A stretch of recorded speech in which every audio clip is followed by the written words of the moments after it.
Kia ora koutou, everyone. Tūtawa mai I runga, tūtawa mai I raro, tūtawa mai I roto, tūtawa mai I waho. Kia tau I te mauri tū, te mauri ora ki te katoa. Haumi e, hui e, tai ki e. Kia ora and welcome along to our deliberations for local water done well, or your water done well as we're calling it here in Selwyn. And want to start the meeting by saying thank you for all of the effort that's gone into considering this matter over the last, what feels like about 5 years of reform, but particularly with this reform over the last 12 months since we've had some certainty in the legislation around the options that a council has. Thank you to the councillors who are here.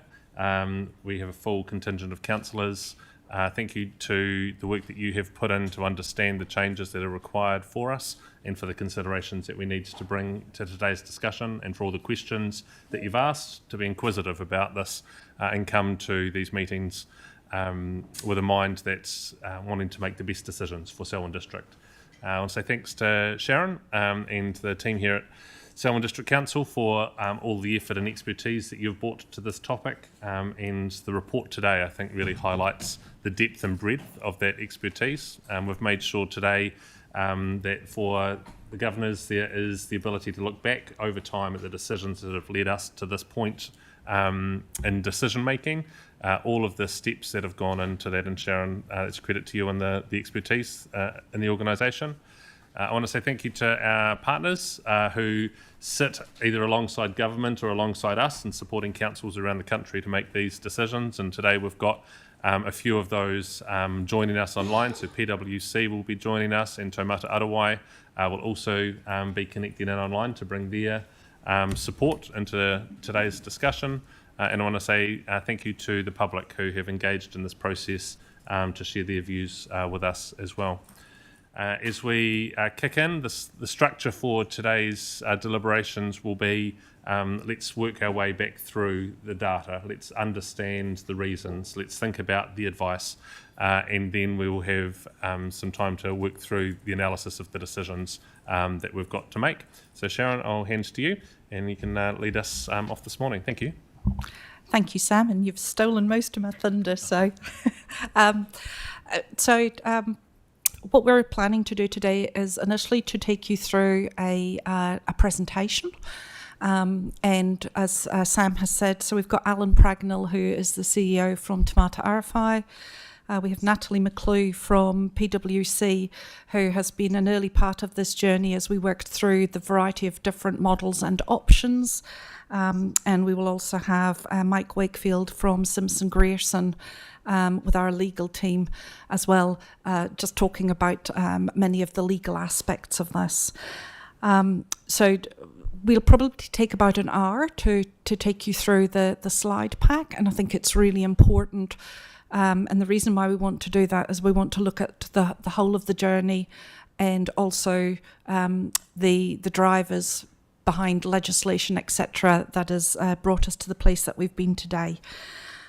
What I also want to say is I want to thank the team who worked particularly over the weekend, and many of those team members were quite ill and continue to be ill, and I'll apologise in advance for the two members sitting at the table down there at the moment who will cough and splutter their way through the session as they still have that lag effect.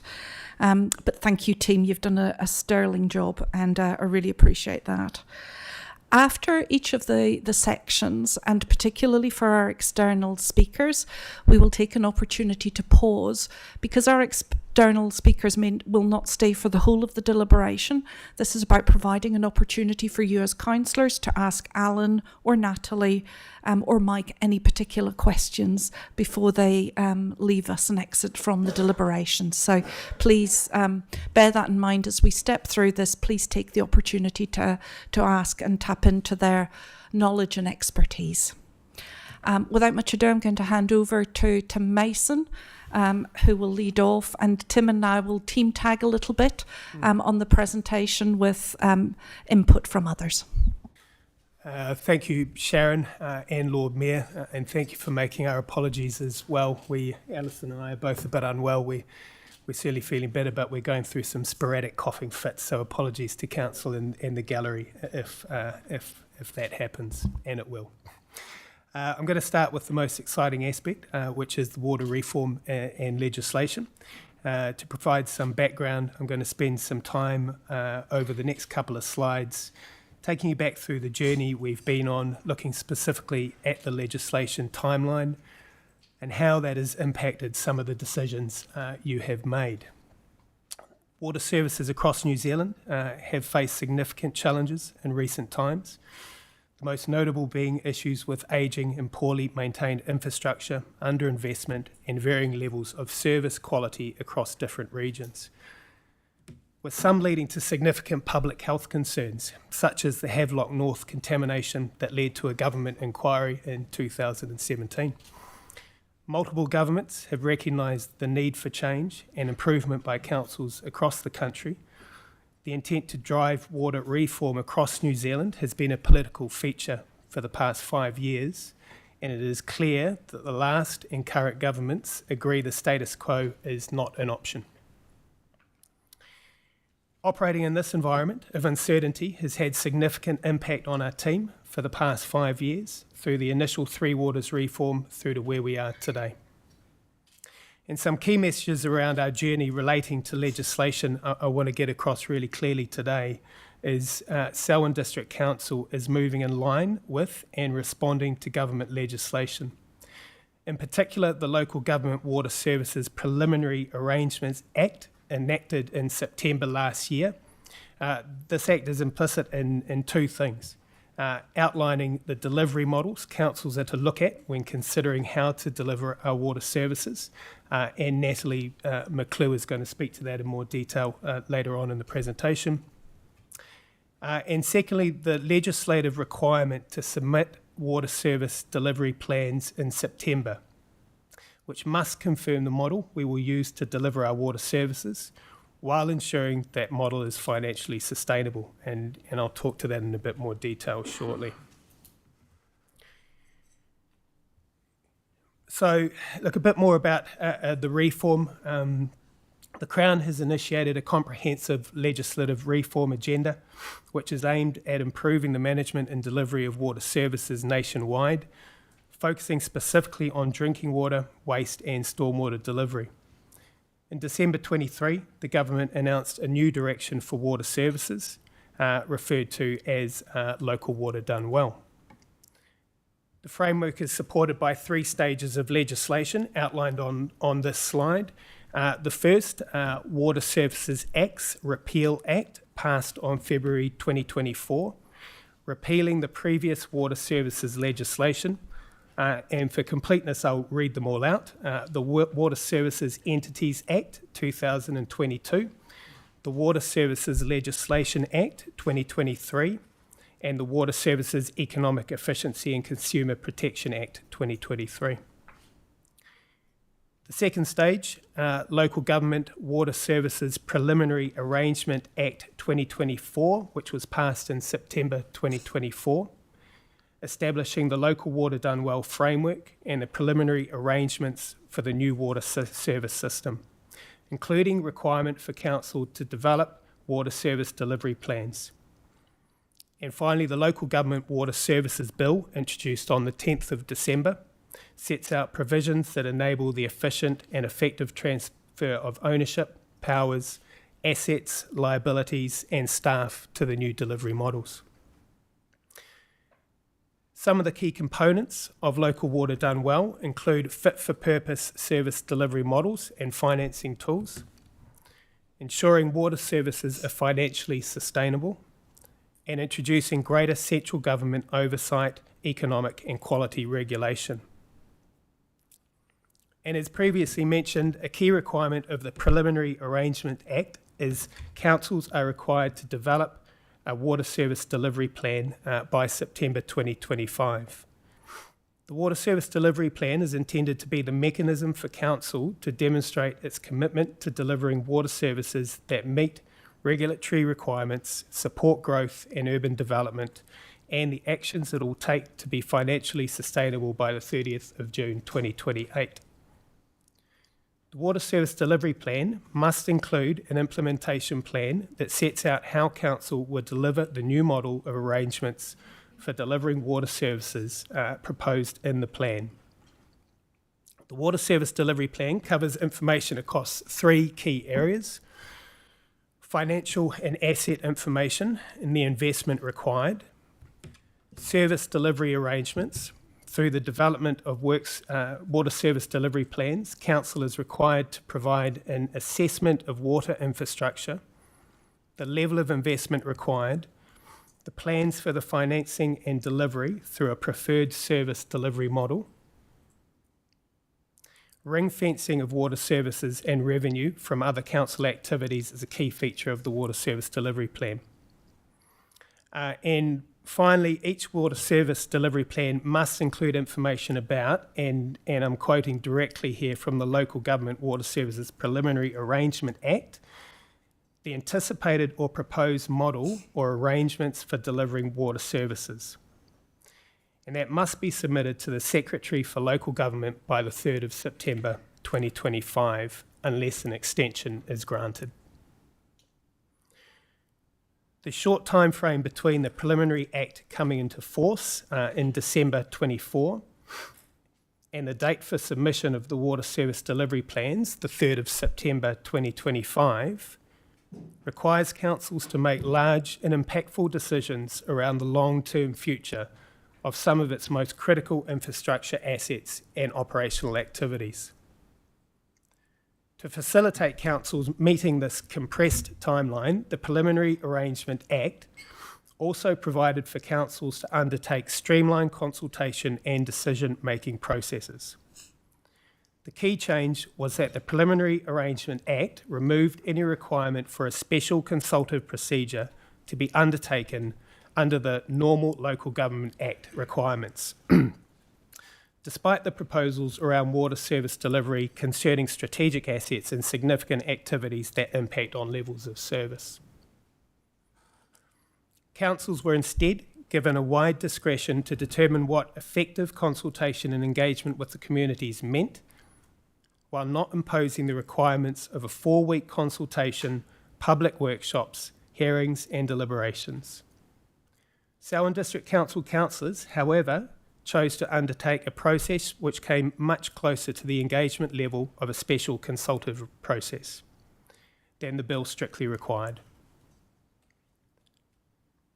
The Local Government Act 2025 aims to facilitate efficient decision-making about the future water delivery models, in-house, joint CCO, standalone CCO or consumer trust, enabling quicker responses to infrastructure needs. And of significance, other key requirements of the Act include the introduction of a clear framework for accountability and economic regulation measures, and financial principles mandating that revenue from water services be reinvested into the sector. The Act has also made provision for the Local Government Funding Agency to provide access to improved financing options with higher borrowing limits to support critical infrastructure investments. This improved finance option will not be accessible to councils retaining an in-house delivery model. So there's a lot of information there, Lord Med. Would you like to pause? We have a number of experts in the room who can answer any questions if there are any questions at this point. Tim, does that come to the end of the part that you're going to present today? No. No, so perhaps you just carry on to the end of your introduction on things before we move on to the next speaker, and then we'll come back to questions to you. Sure. Okay. So I'm going to pick up the section around community views.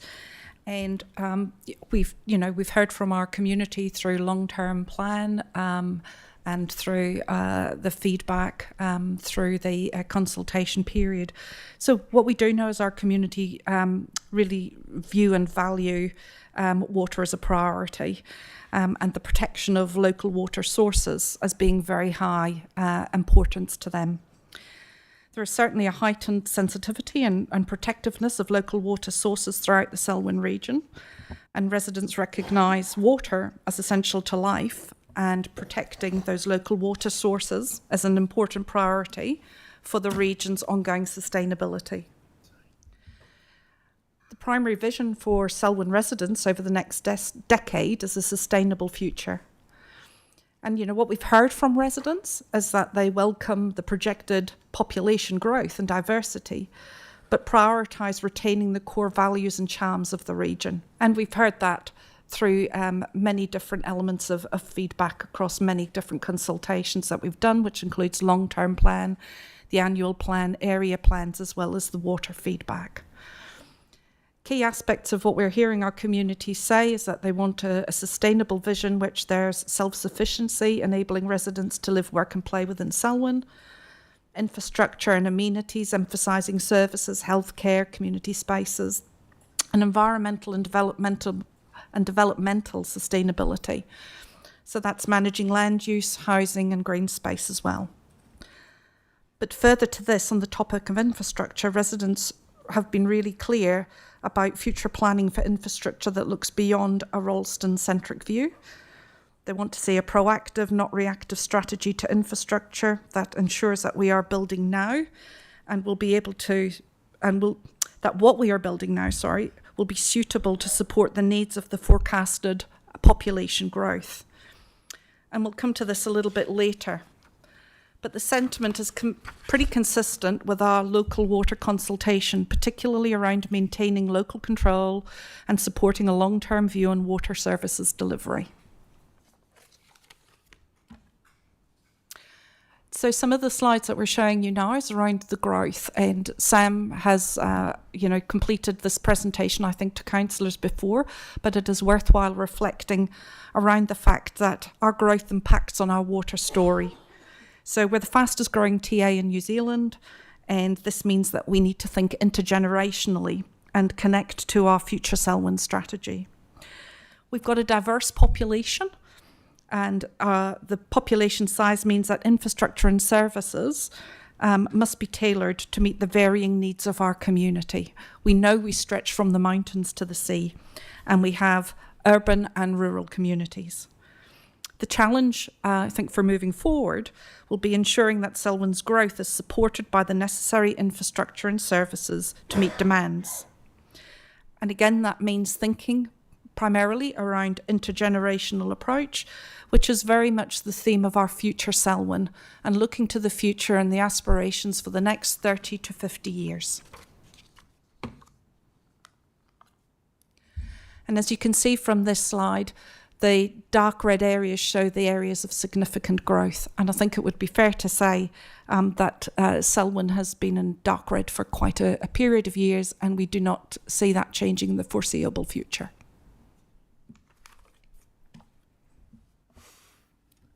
Thanks, Sharon. So I want to talk a little bit more about water in Selwyn. Our water assets have been well looked after. It's a really real shout out to Murray, Joe and Elaine and the team.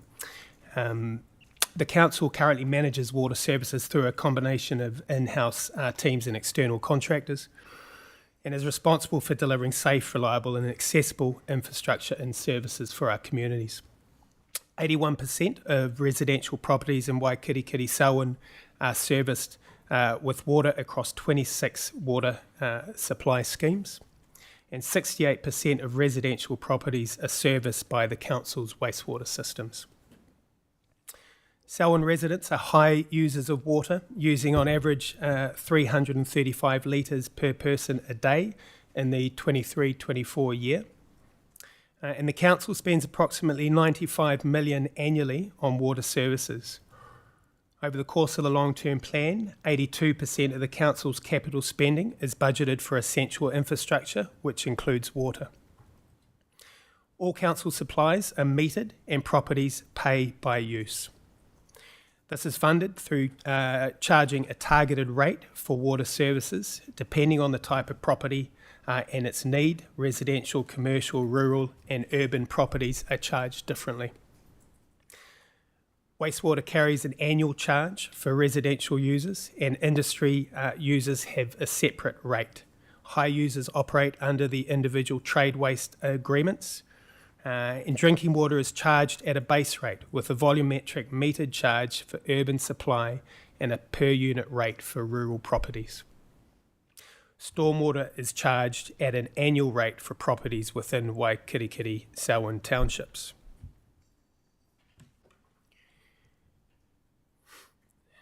Historically, the Selwyn District Council has provided strong leadership in the water space.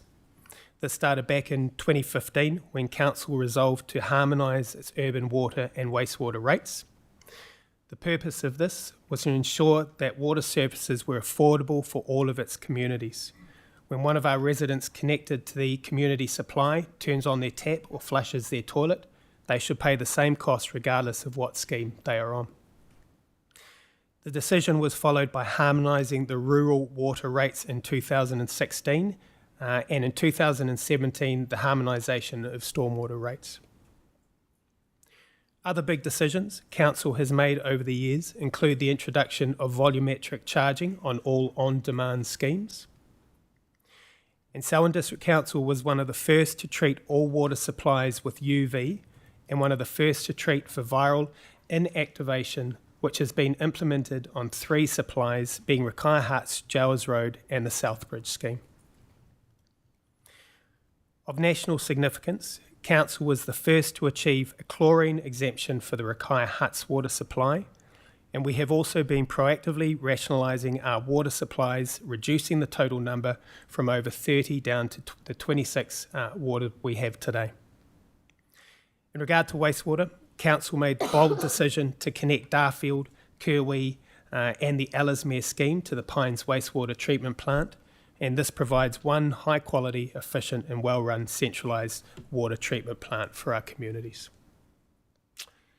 Sharon, I'll throw back to you. Yeah, thanks, Tim. So, of course, we have our One Water strategy, and so we have, Council's been working in partnership with our local runanga, and that has been a really good model to work within. Responding to reform doesn't change our connection and partnership contained within the Wairau One Water strategy. Change in our water delivery model is inevitable. We are proud to be a council that considers the best long-term options for our community. Being proactive in considering our water services delivery model is in line with our future Selwyn strategy and our One Water strategy. It will help set a clear direction for water services delivery, enable us to consider investment beyond our 30-year infrastructure strategy, provide a sustainable intergenerational price path for water, and provide certainty for staff and communities who have experienced significant disruption following nearly 5 years of central government water reform policy development. And we adopted the One Water strategy in December last year, and the strategy has been a feature of the long-term plan. And the strategy really is around a collective vision and roadmap for managing and valuing water within Selwyn.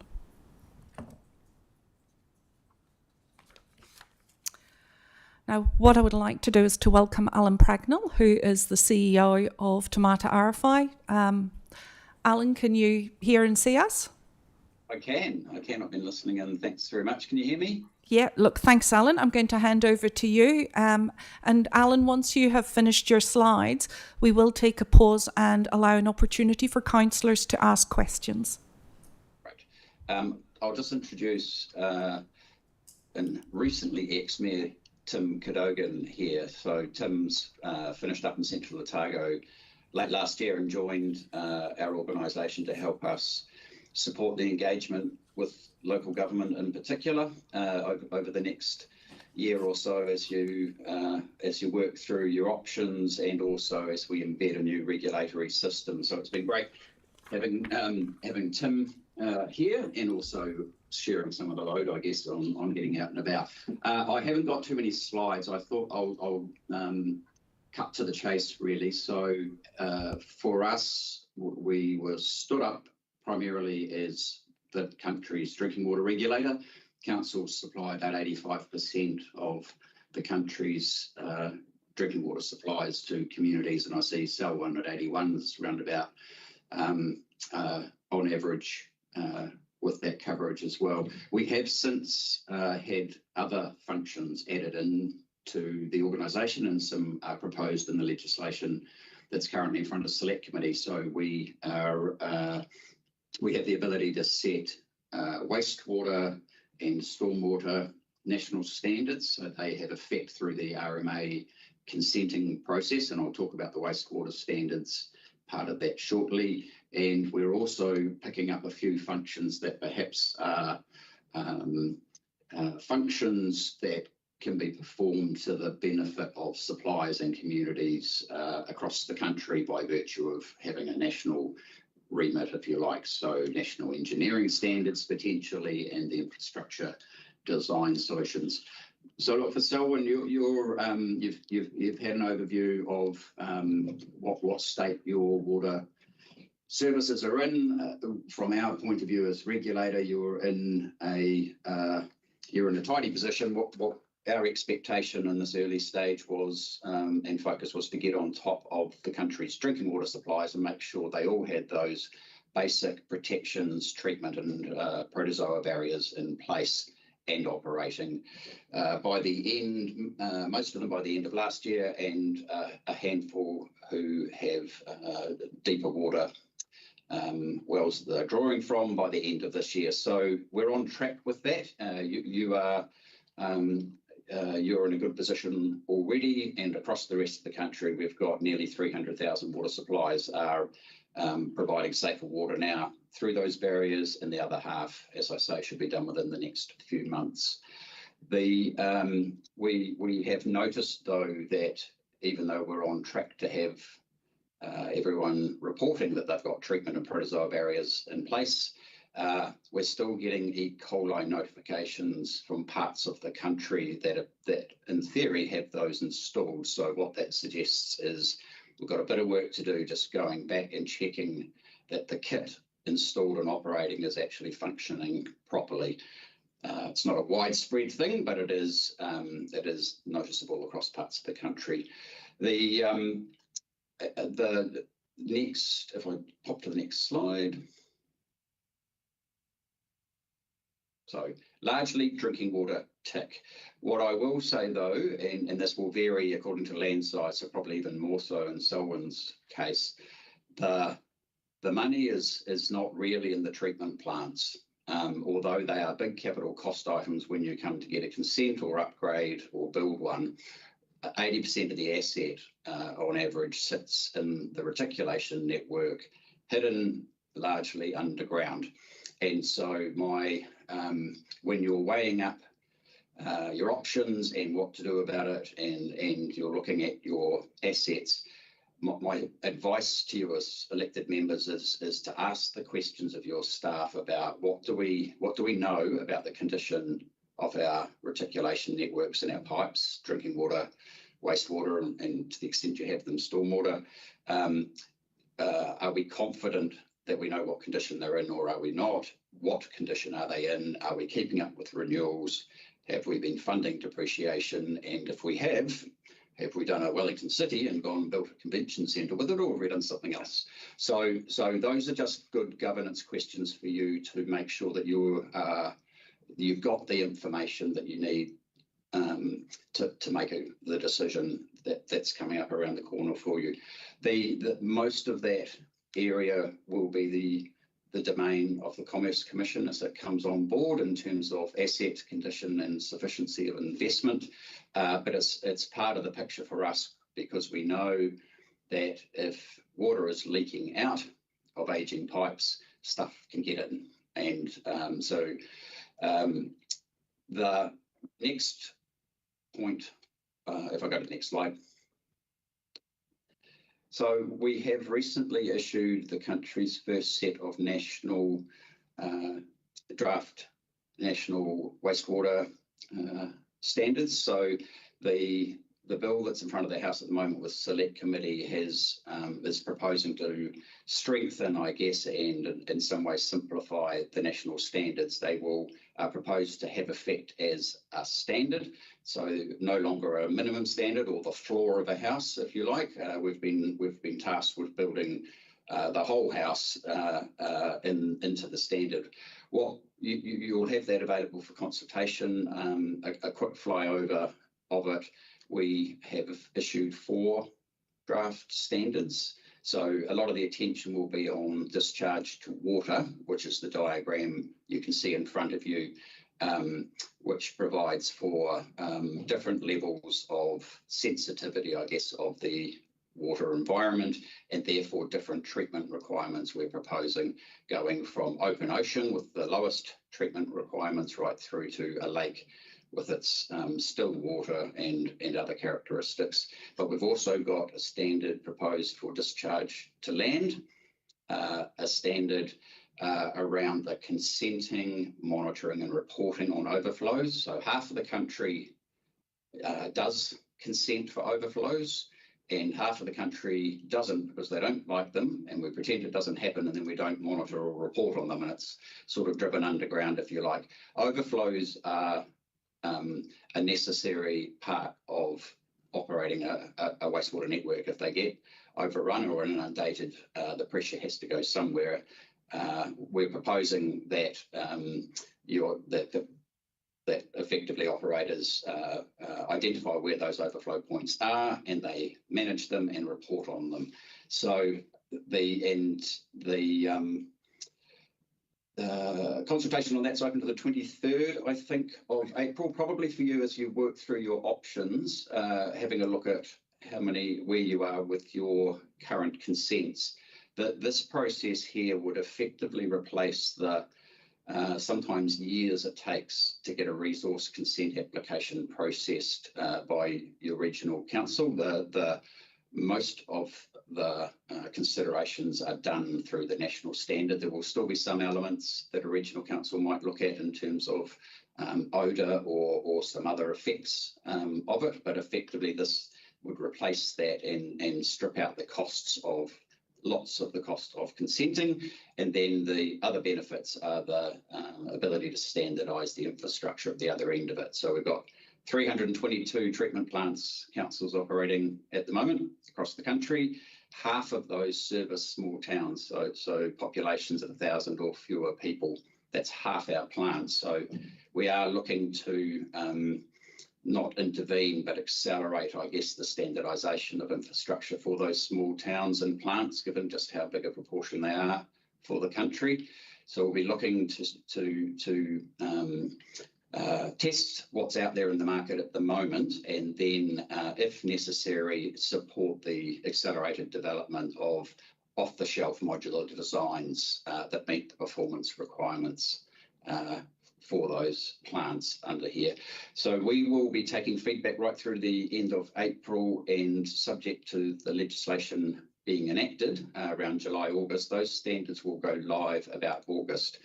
If you've got lapsed consents or consents that are lapsing in the next 2 years at any time, then you automatically have until, I think, 2 years from the enactment of the legislation to get your application for that plant in against the standards. That's to allow effectively a transition time.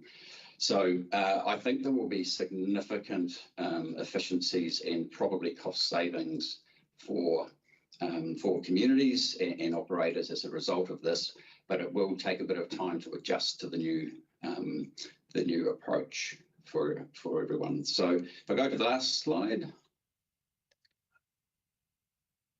we can probably skip that. I think I've talked through that piece. Just wanted to flag, because I think you probably have some mixed-use rural or stock water schemes operating in the district. South Island has a number of these schemes. We've been working not just mixed-use rural, but the law that we administer allows us to issue what are called acceptable solutions. So these are for drinking water suppliers that if you use an acceptable solution and you meet all of the requirements that are in it, you are effectively deemed compliant, if you like. So you don't have to do a lot of the drinking water safety plan and testing of the testing samples, etc. Instead, you use these acceptable solutions.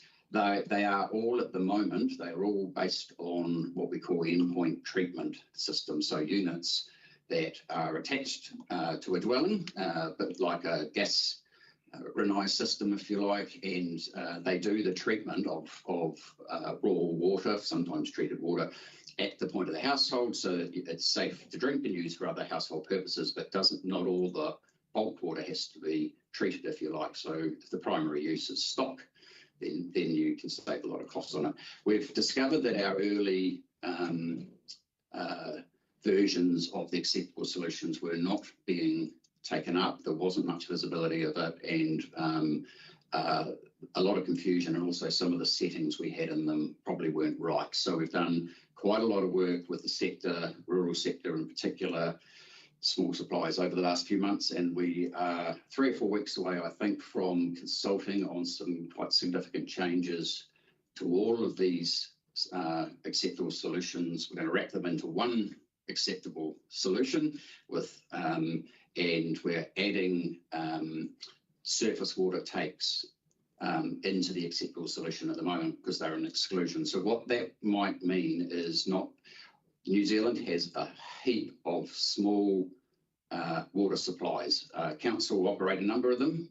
A number are community or privately operated. And if you have to treat your water to make it safe, it can be incredibly or prohibitively expensive to put a central treatment plant in place if you're just charging that community for the service. So the endpoint treatment units, and the costs range from the capital costs anywhere from sort of 2.5 to 5K for a unit, but they last 20, 25 years. And if you amortize that, it's somewhere in the region of a couple of $100 a year. So you can imagine the economics of that technology is going to be attractive to to a range of smaller schemes, even individual households may choose to use them. But I'm just giving you visibility of that in the upcoming consultation because it may affect the costings and economics that are being used across the country to assume forward costs. Thanks, Alan. Anyway, that's us. That was just a quick trip through. You're basically in pretty good nick. You know that. I don't know what condition you're under, the pipes are in, but your staff can hopefully address that question for you. Happy to take any questions. Great. And just first one from me, and this is probably to you, Tim. Having come from the council sector, understanding the reforms that are in front of us, today's discussion is about whether we enhance our in-house services, major step up in-house, or whether we move them separately to some new organisation. Can you just talk to, you've now seen the standards and the things that we need to meet. Those two options, can you give us some guidance on how you see those two playing out? Because you've seen both sides of the coin. Yeah, I have, Sam. Thank you. Kia ora, councillors and staff. I don't know enough about Selwyn's dollars and cents to really be educated enough to comment, Sam, but what I will recognise is, particularly the councillors and yourself, this is a generational decision and it's a big one, so you've got my deepest sympathy. But in terms of which way you go, I wouldn't have the knowledge to be able to comment on that, other than it's a tough decision that you're faced with. So I'm probably pretty happy sitting on this side of the fence, quite frankly. I will say a couple of things, Sam. So I've given the drinking water safety regulators' view on things. If I look at the wider context, there are some differences between the models that may be relevant factors for you. One is whatever your view on the upcoming investment needed in the assets and the regulators, being there to enforce those requirements, how important is it to be able to access finance to pay for that infrastructure investment? And I don't know your specifics in terms of finances, but you will have greater access to finance through the CCO arrangement, I think, and that's about who pays for what and when they pay. So you can increase charges instead of debt financing, but that creates an issue of fairness in terms of who pays when. The other thing to keep in mind is, I think there will inevitably, it looks like a number of councils, and sometimes in partnership with others, will be forming water CCOs across the country. That looks like it's going to be the predominant model, other than council in-house, which I expect we'll see a continuity of that in places as well.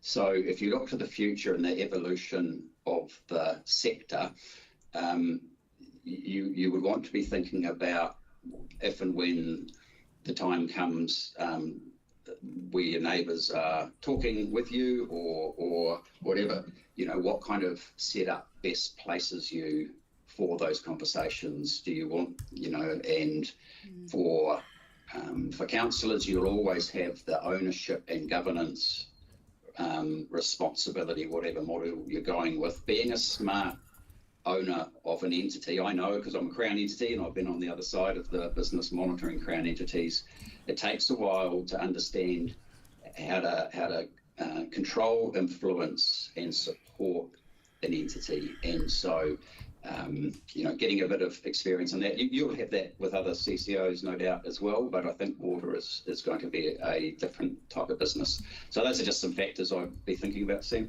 Cool. Thank you very much. Question from Megan. Oh, yes. Kia ora. So I think you've done really well to explain why the status quo will no longer be a choice for us, because we're moving into having this new regulatory oversight, and we've been through that transition with drinking water, and we're moving through it with wastewater and stormwater. And so my understanding is Taumata Arawai will be now, I guess, the regulator of the performance of the water system itself, but then the Commerce Commission is going to be the regulator of, the economic regulator of the financial performance and the financial model of the system. So regardless of whether or not we go in-house or CCO, it's all going to change.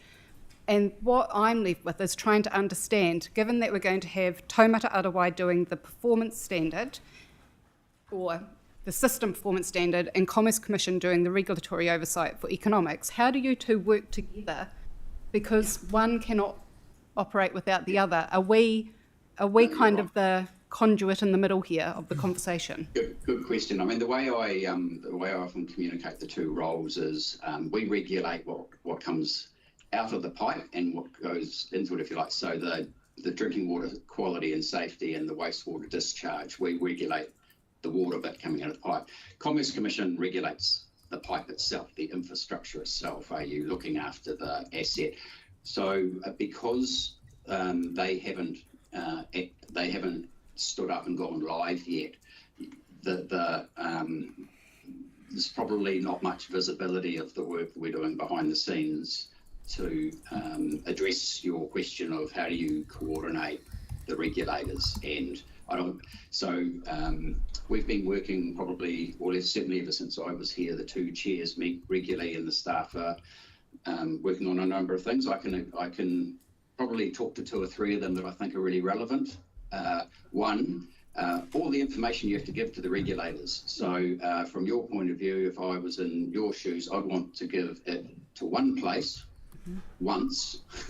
And not have to deal with multiple regulators asking similar questions, requiring different data collection, sending it to different parts of the system. It's public information, and I think so. We're working on a common approach to the information requirements of water operators and putting it all in one place and just accessing the information that you need to do your job. The other tool that I think is going to be really important, in our ledge, we have to issue. It's got a terrible name. It's called a Compliance Monitoring and Enforcement Strategy. It's really it's the regulator's communication to water suppliers on what are we going to focus on for the next 3 years and how are we going to approach our job of regulation and enforcement. So I think when ComCom's gone live, it would be really helpful for the sector to have that as a joined up timing and communication to the sector from both the regulators, so that we can be clear on the expectations on operators and you're not working to quite different or even conflicting priorities. Okay, so it sounds like it's going to be a little bit messy for little bit of time? Yeah, I don't know that it's messy yet. I mean, we haven't had utility regulation of water before, so I think it will drive quite a lot of work for your staff in the information that they have to gather. Most of it you'd hope they have in some form to operate the business, but there will be an impact there. I think you probably won't see it really up and running for a couple of years yet, but we are doing work behind the scenes, and I guess having a chat with LGNZ shortly about the issue you've raised, really, which is how do we help elected members, whatever model you've gone with, to understand the regulatory system that's coming in, because for me, it's a good thing for you, because it's doing some of the assurance job that you've been having to hold while your accounts get signed off every year. That's just adding up your accounts. It's not actually providing assurance over the functioning. So I think it will support your job as elected members, whatever model you do. Okay, thank you. I only have one more question, and it's about the standards themselves. And so we have. So I'm trying to understand how community voice can actually then be part of decision making here in council around what wastewater treatment system we prefer. And so here in council, well, in the Selwyn district, we have a really high rural community that rely on the water source to make their income. And if that's the case, then they might not be wanting to have a model that always discharges to land or water. They might have a preference for either one, but it seems to me that cost might therefore drive which one is then chosen, because you're going to, if you can get a standard and you can get one quick and easier than the other standard, then it just seems to me that local voice will potentially be lost between these regulators. Yeah. So the quick bit of role clarity. Just start with, we're tasked with developing standards for all 322 treatment plants we have in the country. You as a water operator, you decide which one of the standards you want and where you want to discharge to. So that's still a community conversation, that's still an engagement with your local hapu iwi and your community about should we discharge to water, land, ocean, etc. Once you've decided which standard you want to use, you lodge an application with that standard to your regional council as you do now. It's just a much faster process, because if your application meets the performance standard, they have to issue a consent for you. And the consent is proposed to have a 35-year duration to support the amount of money being invested in those treatment plants and getting some certainty with them. So we're agnostic on where you discharge to. We're just providing standards that cover the various environments that you do discharge to. In most situations, we're already discharging somewhere. So the question is, is your plant good enough to carry on? Does it need an upgrade, or do you want to change the setup going forward? What I would say though, Councillor, the current system does allow a lot of community voice through the RMA consent process. It can take years. There's a lot of voice in there, but by the time you come out the other side of that, you don't know what the cost of that plant will be right until the end when you get the consent and all the conditions. There's 100 and something conditions attached to the consent. No two consents have the same set of conditions, and then you know the price. And quite often what we see happening now across the country is it gets toted up with the design, and the community, and you present that bill to the community, and they say, "Oh, no way, I'm not paying that," and you go back to the drawing board. So we've got a quarter of all the treatment plants in the country are now operating on expired consents, and that bottleneck is getting bigger. It's going to be 30-40% within the next 5 years, and that's because it's just too slow and too expensive to build. So there probably is a fair point that you're making around community voice. I suspect the standards, they still allow it, certainly at the front end, but they allow you to cost your options. So if you want to look at land versus water or ocean, you can actually talk to the community about the trade-offs and the cost differences and the benefits, which I think is probably a better thing.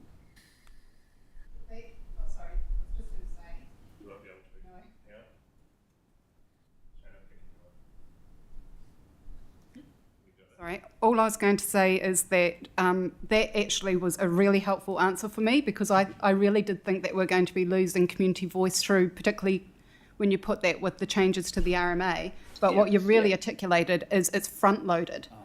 It's front-loaded, that's Thank right. you. And Helpful. you can go out with options that are costed, yeah. Yeah, great, thank you. Thank you. Deborah, we'll come to you online. I'll unmute myself. Can you hear me? Yes. Yes. Sorry, I might have a poor connection, so I'm going to turn off my camera, if that's all right. Thanks, Megan. Just a follow-up question from Megan's last question with regards to preloading the consultation. Whose responsibility is it to preload the consultation about what kind of service that you want? Is it the elected members, or will it actually be passed to a CCO? And the way that the council can have input would be through a letter of expectation to a CCO, or are there going to be some flexibility around that design about how to transfer the community voice to a WSCCO? That's one question. Good question, Deborah. I think I know the answer, but I'll come back making sure it's the correct one, if that's okay. This national standards, the introduction to standards, won't actually change the answer. So if you were already operating a CCO, you'd probably, I think, you'd already be practicing it. It's an option around consulting and what choice you want to make. I don't know if the government's changes they've made to the legislation and the setup of the CCOs directs where that happens. I think it may actually just be a choice that each district can make. But I'll come back to you with an answer on that when I've had a look. My second question is around setting standards, and I know you put up a slide with regards to disposal to water. Our treatment system is disposal to land. We have to remember that the soil, as a living organism, is critical to how we actually manage the discharge of any liquid to that soil medium for it to operate to comply with standards, for example, nitrate, phosphate, and I'm going to put fluoride in there. And the reason why I'm mentioning fluoride is to give you a heads up that nitrate in a rural community is probably recognised as a non-point source. Everybody contributes. However, the design of these plants, and this is an up-to-date plant that we actually have, doesn't deal with trade waste very well, and an outfall from trade waste is fluoride. Cows don't produce fluoride.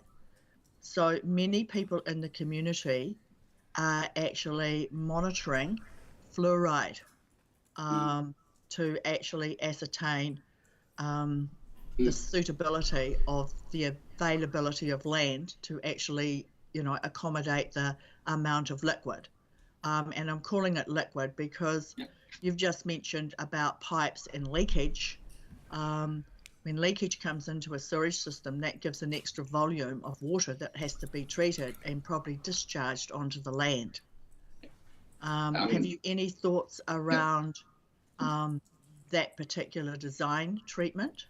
Yeah, it's a good set of questions there, Councillor. So the draft standard for discharge to land, really encourage you to go and have a look at it and give us your feedback. You've given us a good point there around fluoride and whether the standard should require monitoring for that, for any particular reason. So always open to those suggestions.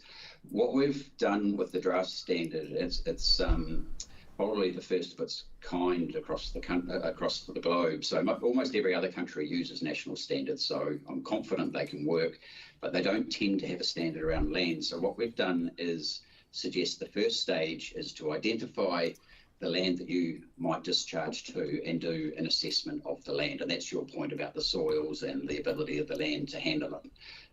Because as we're seeing possibly down in Queenstown, if the land can't handle the discharge, then you get performance issues.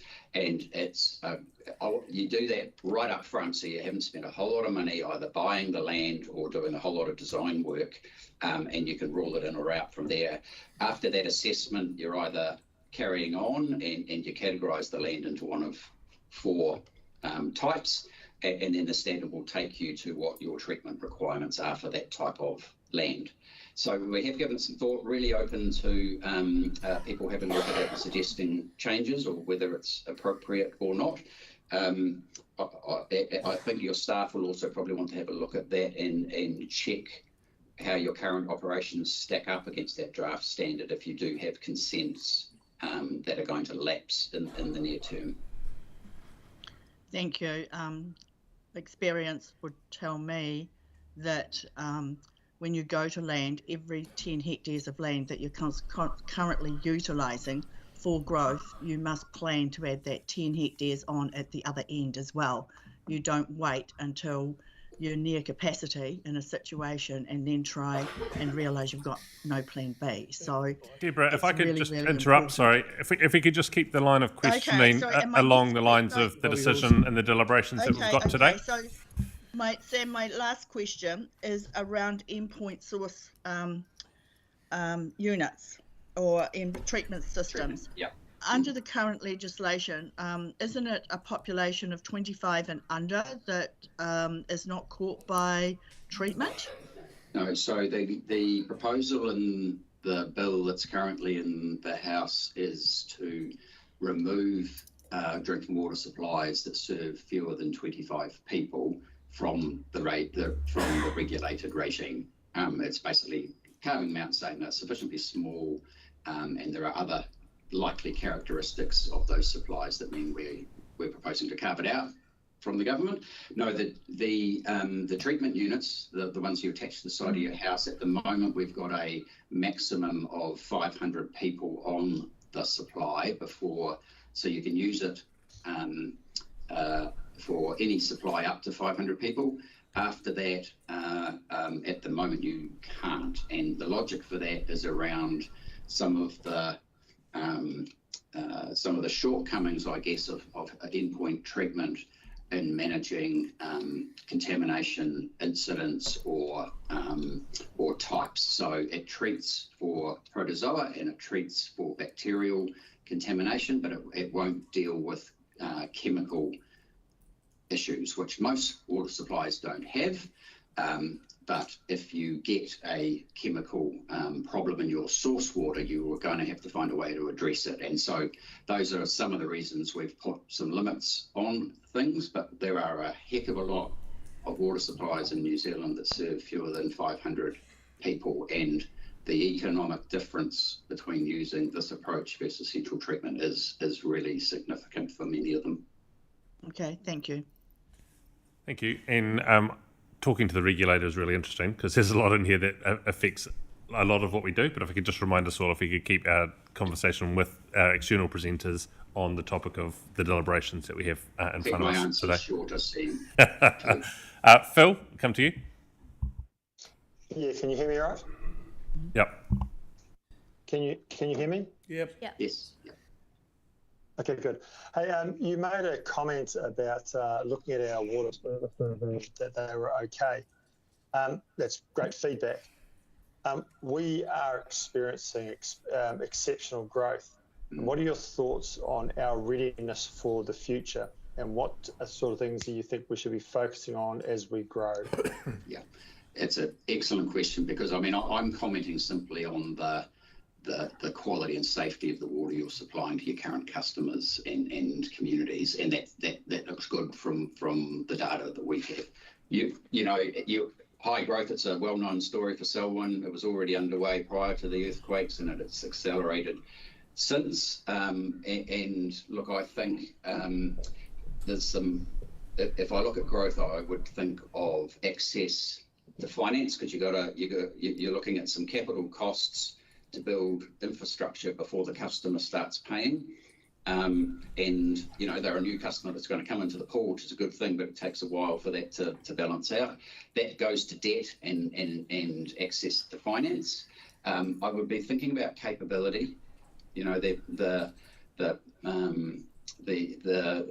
ability to attract and retain the quality of and mix of skills that you want in your water operations growth.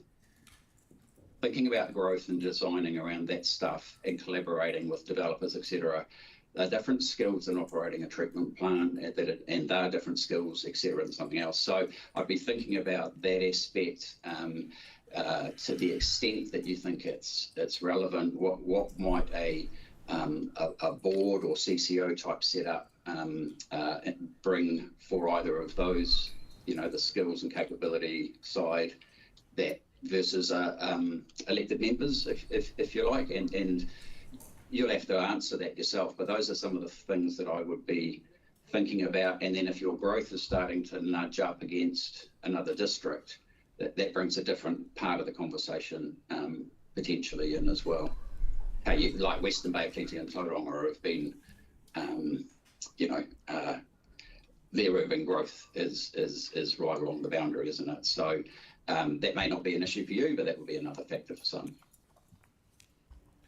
Oh, thanks. So that's a great answer. I appreciate it. Thank you. Malcolm. Yeah, thanks, Alan. Malcolm Lyle here. Alan, it's good. Thank you for outlining the changes to regulations that are in the post, so to speak. The public are not generally aware of what's coming out in the next bill. Our consultation so far has seen a large number of the public saying they want to keep in-house because they believe that it's going to be business as usual. From what I've just heard from you over the last 15 minutes, it would appear that it's not going to be business as usual. Am I hearing that right? Well, I think, to be fair, the very boring pipes under the ground have become a very high-profile topic over the last few years, and a change of government policy around the reform. So, your community will be probably influenced by their view on that. I think there is a lot of nuance and complexity in the answer to your question is going to lie in the revealed actual infrastructure spend requirement that you have as a council for right across the country, up and down, and it'll be different for each council. It's one of those gnarly problems that if there's an infrastructure problem, it tends to pop up at a different speed and rate in each district. So I don't think it is business as usual. These have not been regulated. Even Watercare, which is our biggest water authority, and my chair, Ravine, was CEO there. He wasn't a regulated water utility either. And I think when you have people scrutinising the investment for quality and consistency and reliability, and then for looking after the asset, that will change the game, I think. But I can't tell you in your situation at what rate that will happen. You are a high growth area, and probably a lot of your infrastructure is relatively new in places, so you might be ahead of that curve. But I think you can see the trajectory, broadly speaking, across the country, that there is a lot of ground to make up. Thank you. Lydia. This sort of tags on from what Malcolm said, and you've explained a little bit of it. I am generally pretty straight with the way that I ask questions, and so I am trying to understand what Selwyn District Council would be non-compliant with when we're looking at the new standards, given that we have bacteria, protozoa barriers, we have residual disinfection, we don't discharge the water, we have relatively new infrastructure. I want to understand where we are going to have to make significant infrastructure spend, and this might not necessarily be straight for Tamota Arawai, but I think because you are writing or part of setting the national standards, is there anything that comes to mind for you that we might be non-compliant with? Yeah, look, I think you're raising a really good point, Councillor, because you know, from a drinking water quality and safety point of view, as I said at the opening remarks, you're in good nick. You put an application in and got one across the line for a community preference to not have chlorine in the water, but those are choices you have. In terms of wastewater, I don't know if you've got currently lapsed consents or just around the corner, but as I say, they tend to be a lumpy capital cost that you can then smooth out over time. The issue is that most of your forward investment profile is going to be linked to the pipe network under the ground, and the information that we have on that is pretty shoddy across the country. It's not been a reported requirement. It's the assessments that staff have made are self-assessments, and they're not necessarily tested. They'll be good faith, but that's the unknown, is because that's 80% of the asset, and so it will be. I'm in Wellington, right? So they're blowing up like geysers left, right, and centre here. So we know what happens if you underinvest for too long, and we have to replace most of the network. But the answer will lie there, and that's a role that the Commerce Commission is going to play in requiring verified and published data on the condition of those assets and what investments you're making in it. Okay. So I can't answer you, but that's why. Thank The you. only one that I'd add to that, if I could, Councillor, is coming from a provincial council such as yourself, something that used to keep me awake at night is the private schemes that might decide they're unable or unwilling to keep going, and the council becomes the supplier of last resort. So that's a boogeyman that used to worry me. I don't know what your overview and oversight is of those arrangements, but hasn't happened yet, but could very well. Thank you. Elizabeth. Give me a second. Right, so Megan really touched on it before. You talked about, I've got a few questions. How is that balance achieved between the legislation requirements for affordability and the required upgrades coming together? And I guess a real key aspect of that is, how are you ascertaining what's affordable? Are you looking at the council/Wesco's ability to raise debt, or the constituents' ability to afford to pay? Yeah, gnarly questions, because that's been probably one of the hardest features as we've had to navigate standing up a new regulator in a fairly political environment, if you like, and start regulating, because cost and affordability really lie at the heart of the reform, the drivers for reform, and the amount of investment that we've been able to make so far. So look, if I take drinking water first, the reason that we put a lot of work into that acceptable solutions area and the endpoint treatment is I can't send out my staff to enforce drinking water standards if suppliers and communities don't have some affordable way to comply. Right, so there's just no point, and we know that for particularly in smaller schemes, rural, and we've got a whole horde of unregistered but soon to register community supplies out there.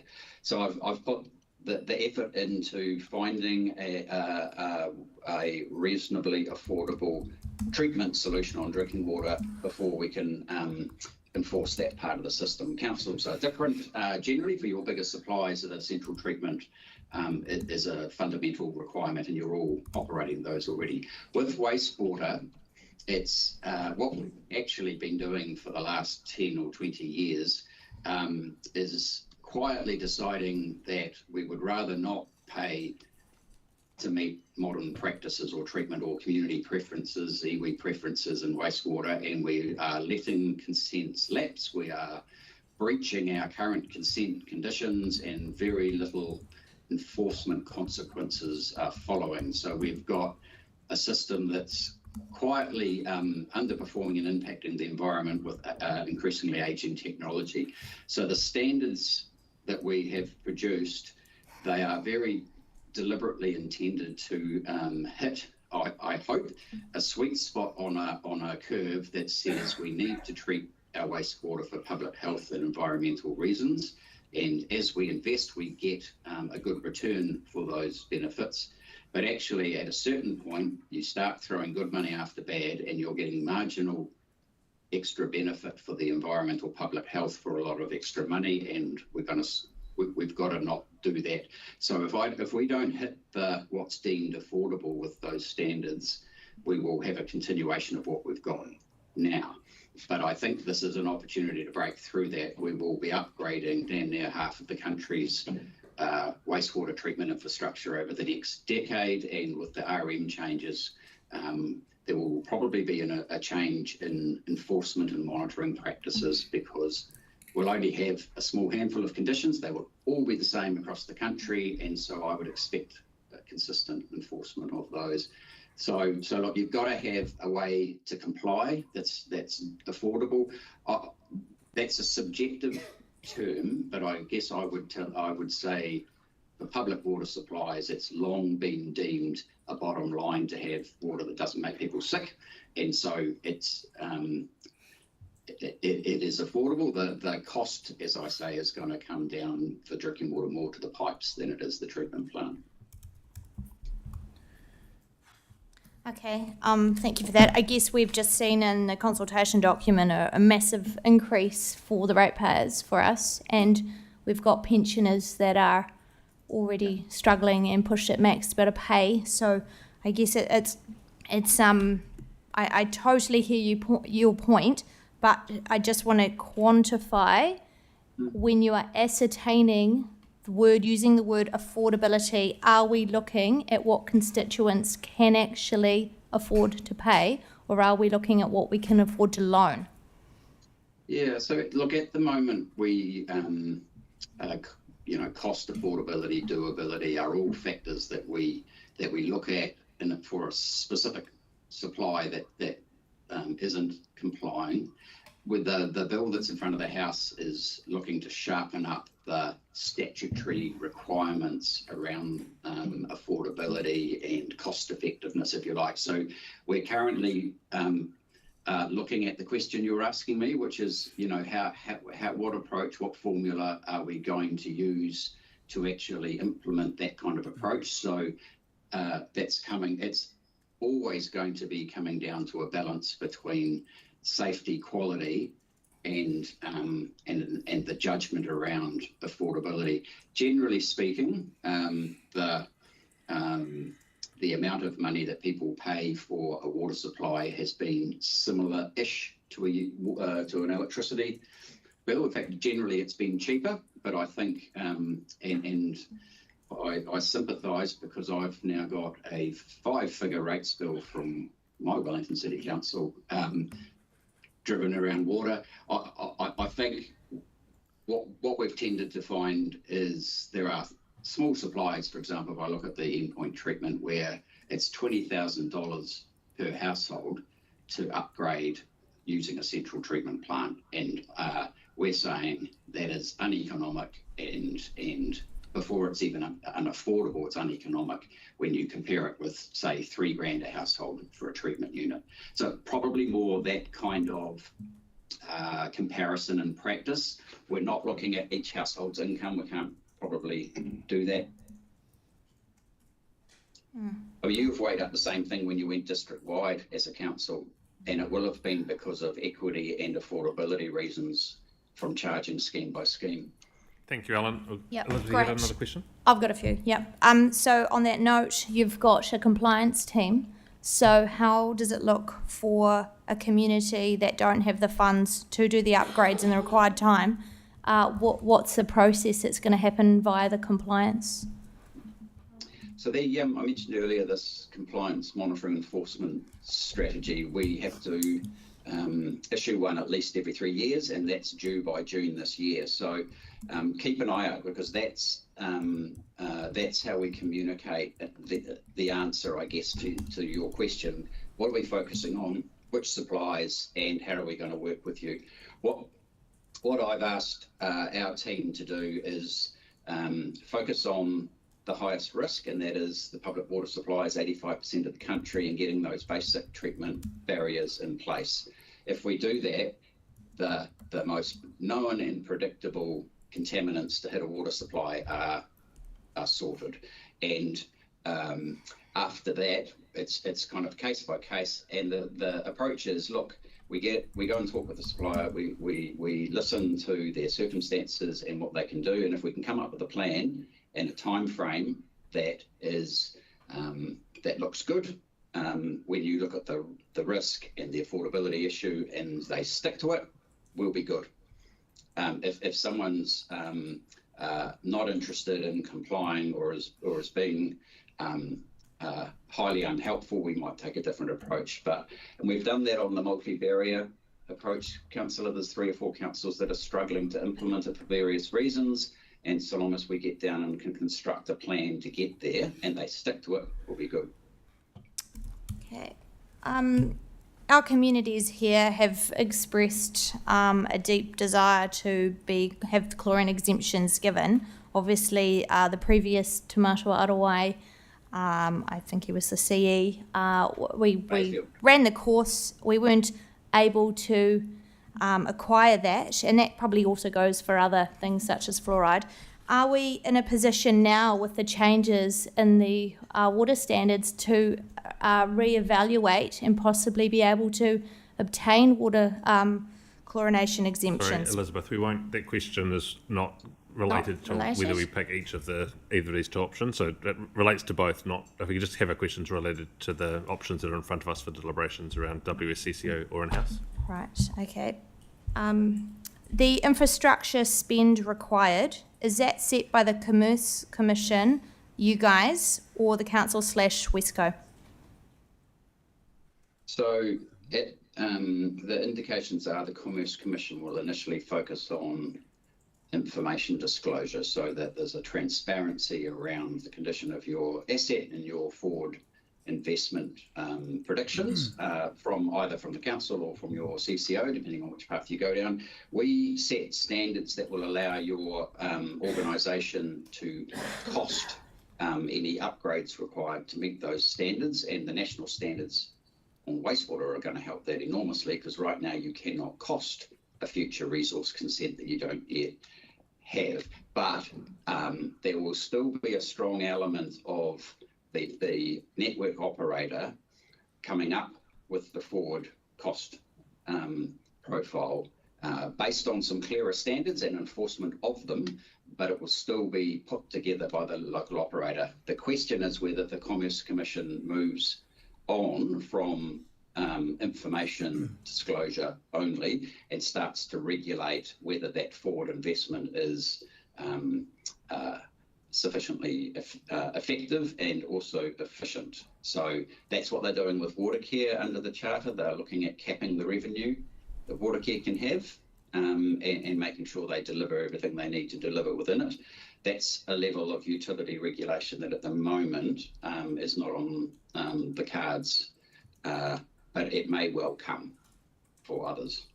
Okay, and my final question is, how much between now and the, I think it's April, you said, are we going to see potential changes to the bill on the water standards?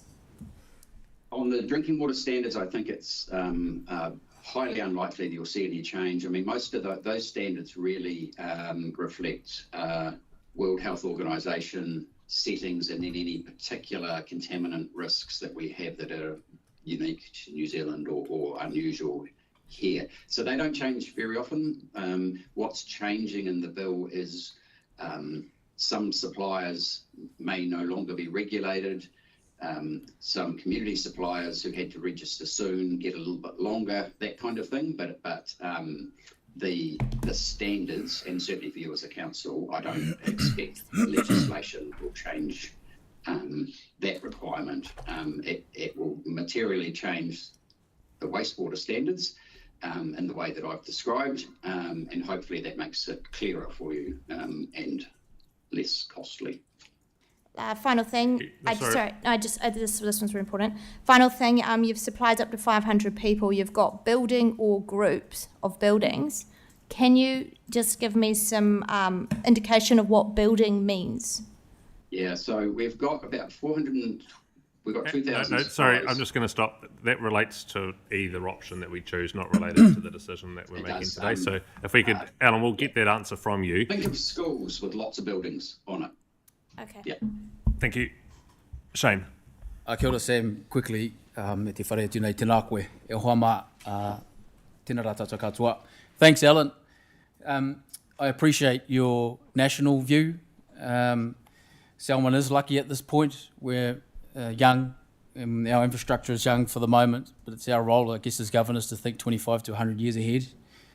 Given what you know about Selwyn, do you see Selwyn has an opportunity to lead others that aren't so fortunate in this space around infrastructure, and through the creation of a CCO, with the ability to scale with the specific purpose of delivering safe, clean drinking water and also making it affordable? Do you see Selwyn, given our young age, in a good position to lead this space for the others?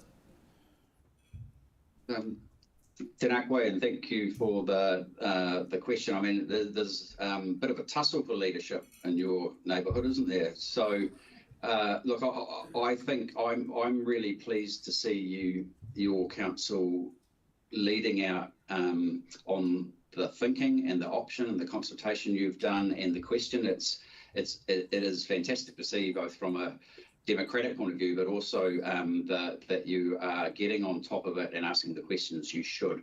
I can see the question that you're asking. I do think, certainly in the regulatory world, I noticed, because I was there when the Havelock North Inquiry got put in place, one of the reasons the Ministry of Health sort of failed as a drinking water regulator at the time was because they have many things to do, and they advise on public health and policy and all this stuff, and they had drinking water regulation, and they were not paying attention to it at all. It was not properly resourced, staffed, operated, and so there is something in the dedicated focus. You can't do that for all areas of life or work, or we would have thousands of organisations, but I think water is a foundational part of life and economically for you as a community as well. So I think that does argue for a very strong focus on whatever you choose. Thanks, Alan. I'll just have one more question. You mentioned standardisation and the cost benefit of having standard access to standardisation of product. Do you see do you think either options, either in-house or CCO, will still have the opportunity to purchase at that standardised price? Plant? I think the cost would be agnostic to whether you had an in-house operation or not. The engagement with community, would probably, I think, be similar. I don't think it'll be a cost difference. It's probably around the professionalisation and potentially even innovation that you may choose, because your staff are going to be looking at this conversation you're having, and I don't know what they think, but they're going to be looking at their future career and which one develops it better from their point of view. Thank you. And just lastly, around enforcement, do you see that non-compliant councils, the potential enforcement of that will be hugely burdensome to the ratepayer or the payee? If you're thinking about your neighbours, possibly. Look, I think we have not had enforcement of standards and regulation in this area until very recently, and even enforcing some of that basic treatment stuff in the last couple of years came with quite a bit of heat. I think we are going to see a shift in the environmental area where actually, particularly the urban communities are being asked to pull their weight as well on the impacts of the environment. I think the shift is that we're going to actually see some compliance, some monitoring and some enforcement. Yeah. Thank you. Thanks, Shane. You've made it all the way to the end, bar one. So well done. The final question is from questions, Sophie McInnes. Kia ora, guys. Thank you very much. I will just ask one question, and it's about levies, and which for me is relevant to the decision between the two, because I'm not quite sure how this is going to work, given that the proposal, the discussion document that went out seemed to suggest that everyone in a TA would be levied for this, even though in areas like us and areas like Tim's old area district, not everybody is on a council supply. So I guess it's a two-part question. Is that still the thinking?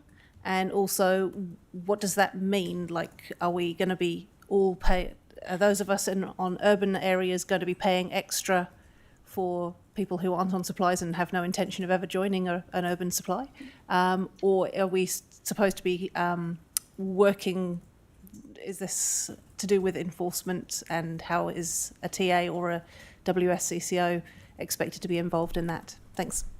Yeah, good question again. So look, the minister is weighing up the feedback he had on the levy proposal, and I think is looking to make a decision within the next few weeks on that in order to have a levy in place for the 1st of July.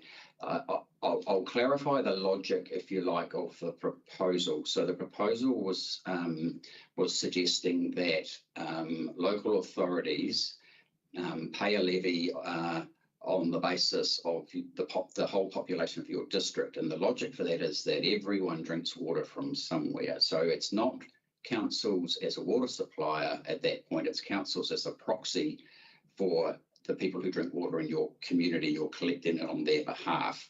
If you set up a CCO, the CCO can include it in the water charges that they charge consumers, so it wouldn't be part of the rates bill. If it was an in-house operation, you collect it via rates. You have discretion over how you apportion that.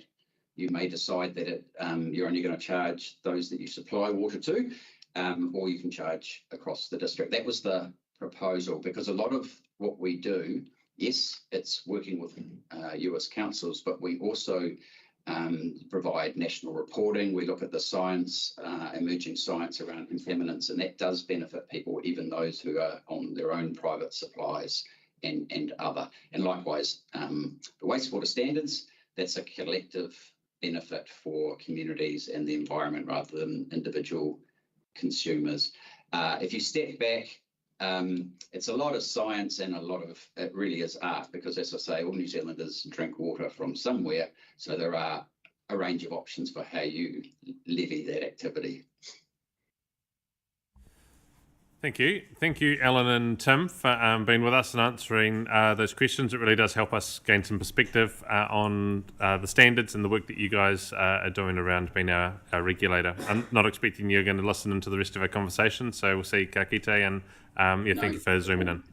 Yeah, look, thanks for the opportunity, Sam and Sharon and councillors. We're keen to lean in and support whatever you decide to stand up, just to assist in coordinating the regulators and all the questions that you may have. So thanks for the time.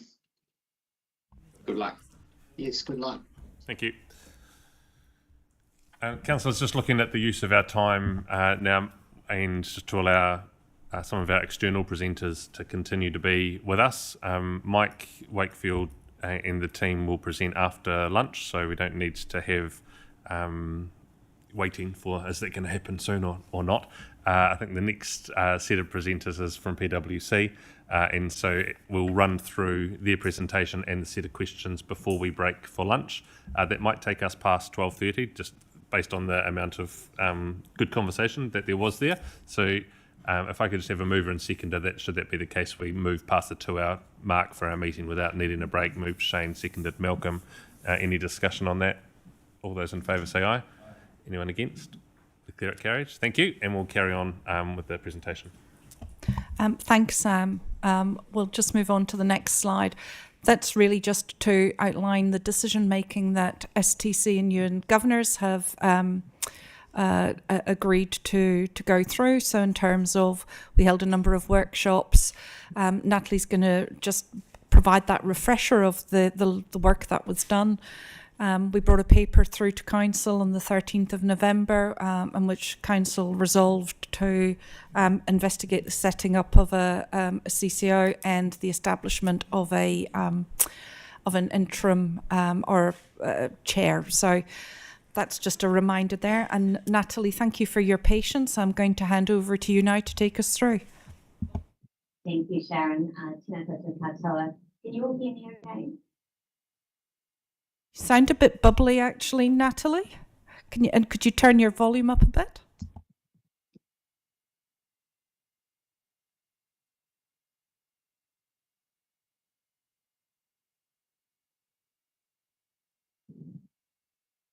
Let's try this, Sharon. Can you just speak again? How's that? Is that any better?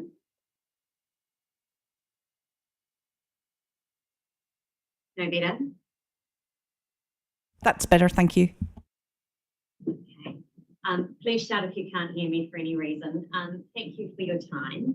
What I'm going to do is just talk you through a little bit of a reminder, actually, which is really the journey that we went through last year with you in terms of investigating the reform and how we've moved through, I guess, the process that Selwyn has gone through to date. And you know, I'd open by saying thank you very much for all of your participation in the workshops we've done with you. They've been really engaging, interactive, and we've certainly, from Georgia and I's side, Georgia's in the room with me, we've really enjoyed the conversation. Just a reminder, we came together with you for the first workshop in July last year, and that was really to discuss and understand as a group, your collective thoughts and concerns around water, noting that you'd spent a couple of years discussing these prior under the Three Waters reform, but local water done well was different. So we talked a bit about the reform. We talked about what are the key things that mattered to you. And in particular, out of that, we heard from you a preference to focus on two waters, so drinking water and wastewater in the short to medium term, given those assets are generally simpler and they're a bit more clearly demarcated in the Selwyn context, given your water braces and your land drainage. We heard from you a real desire to ensure iwi and mana whenua partnerships were front and centre. We heard from you the desire to explore a new regional entity. And we've heard it again this morning very strongly, your view on the need for the community to have an ongoing voice in the delivery of water arrangements. We also traversed a number of other topics, including Selwyn's obligation to partner with other councils and your thoughts around governance and how collaboration might work in a multi-regional entity context. What we then did was have a look at some of the different options that were available in terms of delivery options. And you're obviously very familiar with them, but we started off by talking about in-house. And you might recall that we were very deliberate about talking about in-house and council delivered services as opposed to status quo. And that was for the exact reason that you've heard and discussed this morning, which is the reform is different. So while delivery may stay in council under an in-house option, it's certainly not the same as it's been done to date because of the impact of economic reform and the financial sustainability criteria that sit over it. Excuse me. We also looked at a Selwyn standalone CCO, so council-controlled organisation, 100% owned by Selwyn. We talked about the governance framework, so the fact that Selwyn could still have some influence over this entity and it still directly owned it. We also talked about the fact, as you've heard this morning, that a CCO can borrow up to 500%, which is much more than your current borrowing limits under LGFA for council.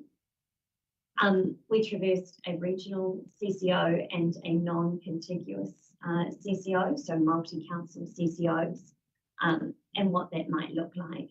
And at the end of the session, there was a desire to go forward and consider in a bit more detail what those three options might look like. Excuse me, I think I'm battling what Tim and Alison's got as well, so just bear with me.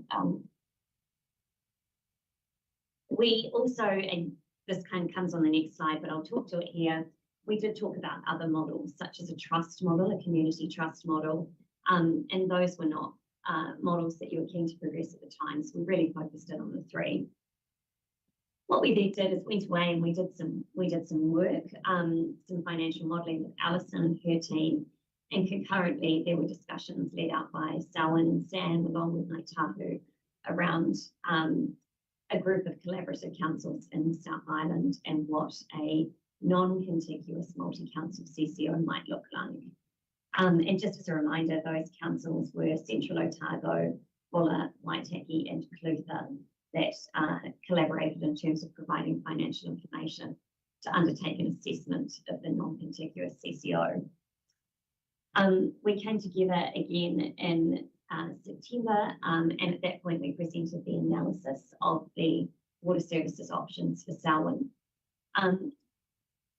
With yourselves, we did an assessment of those options, and we looked at those key things that mattered to you in terms of the governance arrangements, the shareholding structure, risk and the level of risk and commercial opportunities available, as well as the opportunity for mana whenua to engage.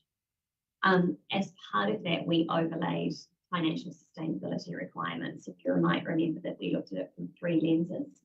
One was investment sufficiency, one was revenue sufficiency, and the third was financing sufficiency. And those three areas are outlined by the Department of Internal Affairs as the key financial sustainability areas.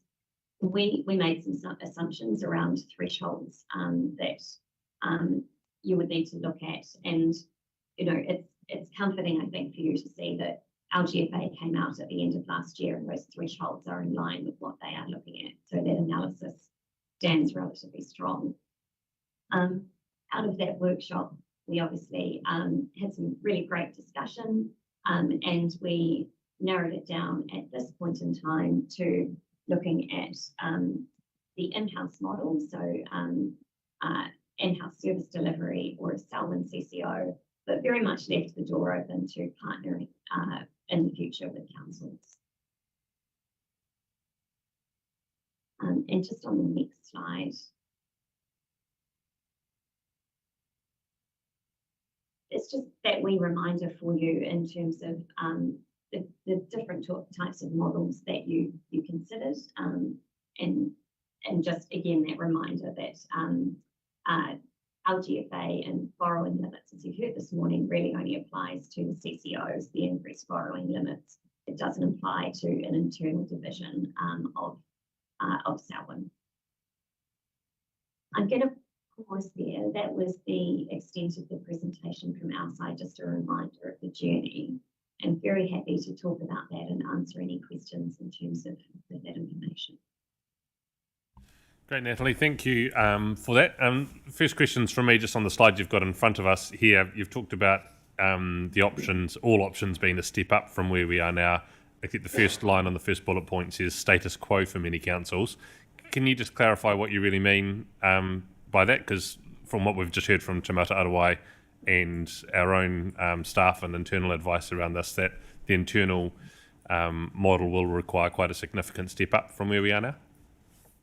Yeah, I absolutely agree with this. I think this language may have come off the DIA website, and what it means in terms of delivery is that delivery happens in the same way it's happened before. As I said earlier, and that third bullet point on here says, just because delivery happens within Selwyn District Council, it doesn't mean the structure around that delivery and the decisions you make will be the same, because you have, as you've heard, economic regulation, you've got quality regulation, and you've got financial sustainability requirements, which means you'll need a different lens on how you deliver, and you'll need essentially that layer of compliance sitting across it at all times. Cool, thank you. Question from Megan. Yes, kia ora. That was a really good walk through our history and how Selwyn's dealt with this issue over the last few months. And I know that PwC were also involved in when, at the end of last year, where Ngaitahu hosted a meeting of all councils. And in that, in both the SDC experience in those workshops, and also in that particular meeting where Ngaitahu were the host to bring councils together to have a conversation, I thought it might be helpful to get your lens on that, my lens, and I'll tell you why. There is a concern that I've heard over the last little while that iwi or mana whenua is seeking property rights or ownership over freshwater, privatisation or commercialisation. And my understanding is that it's never been advocated on behalf of the iwi, nor on behalf of mana whenua. It's not been part of any conversations that we've had in our SDC journey, and neither did I hear it at that meeting of Ngaitahu. And I just wanted to know, is that your perception as being the professional advisor in this space? Yeah, thank you. Great question. That's absolutely my understanding. We've obviously worked with Ngaitahu and yourselves as the ECANT Mayoral Forum for a number of years, and then Ngaitahu and yourselves directly. And in none of those forums have I heard Ngaitahu claim any interest in property or ownership rights. And in fact, I think they have been explicitly clear that they are interested in supporting outcomes for the best outcomes in the community. No, thank you. Thank you. Anything further from councillors? No. Natalie, thank you very much, and Georgia, for being with us today. Really appreciate that contribution and for the journey you've been with us the last few months. Thank you. Thank you very much. I think we'll stop now. Perhaps have a break because we're going into the finances directly after this, so maybe a break would be advantageous. Okay, we'll adjourn the meeting and begin again at 1 p.m.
Kia ora koutou, welcome back to Deliberations this afternoon. Sharon, Tim, I hand the floor back to you.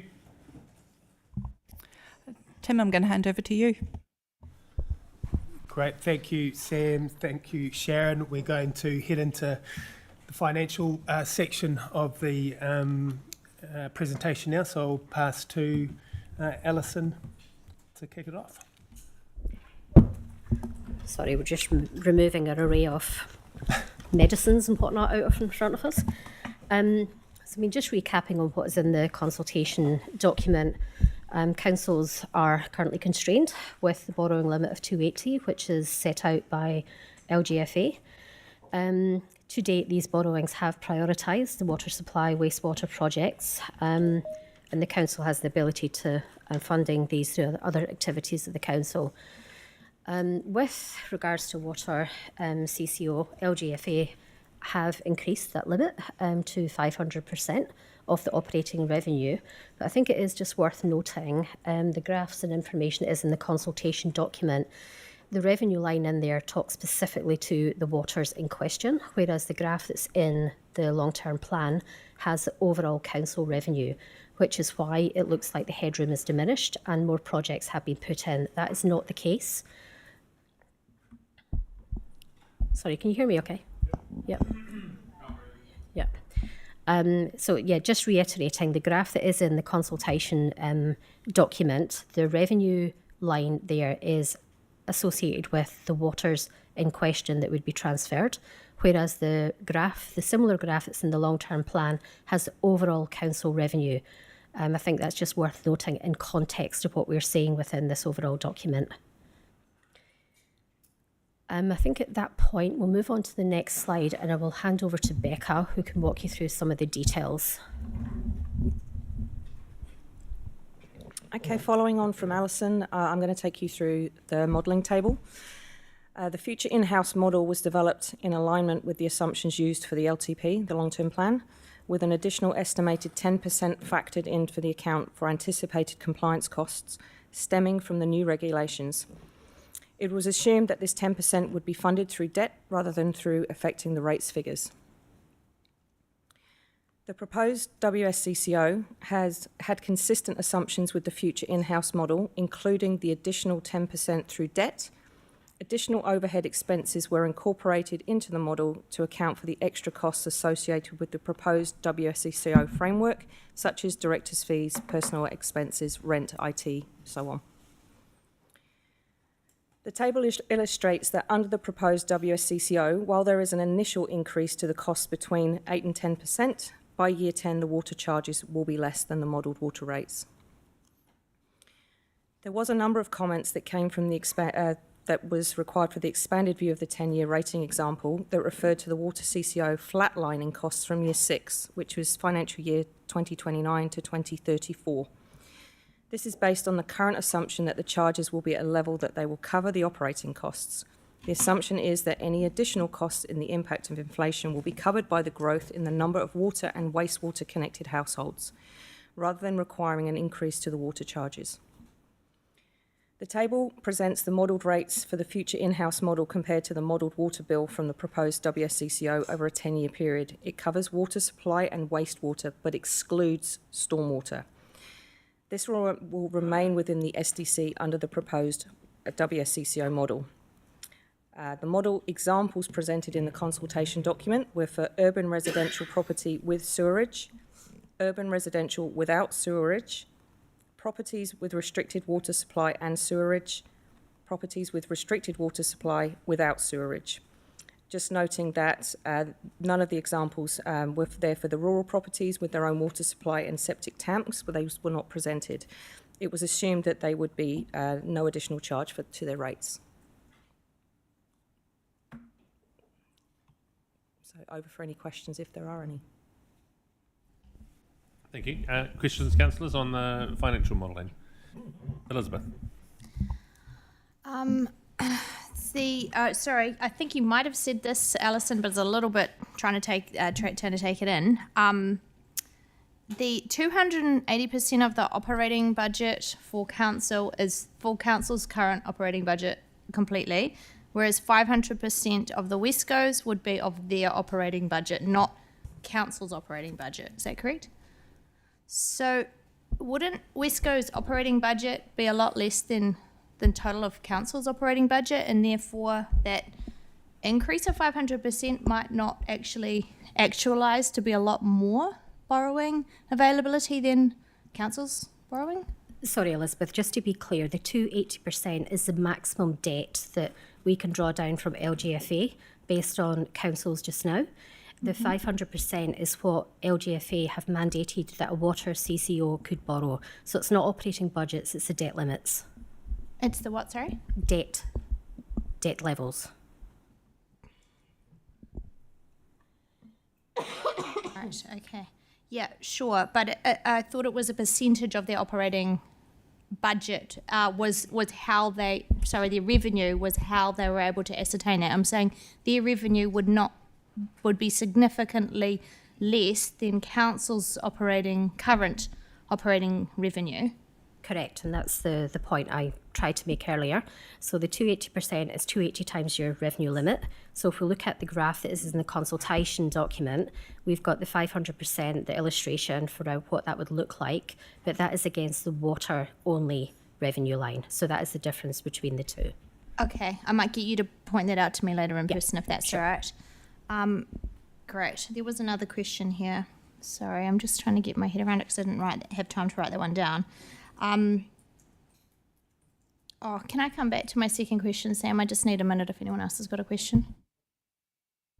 I might just get you to talk to any conversations about increases in debt for councils, because I know that the LGFA has been talking for growth councils lifting the debt limit to 350, and there may have also been some other conversations about water entities being able to be lifted as well for special circumstances. Can you just explain where those conversations currently sit and where Selwyn's opportunity might be there? Thanks, Sam. So there has been a number of conversations around what LGFA are classing as high growth councils. So I think just now the only council whose debt limit has risen to 350% is Taronga, if I'm correct.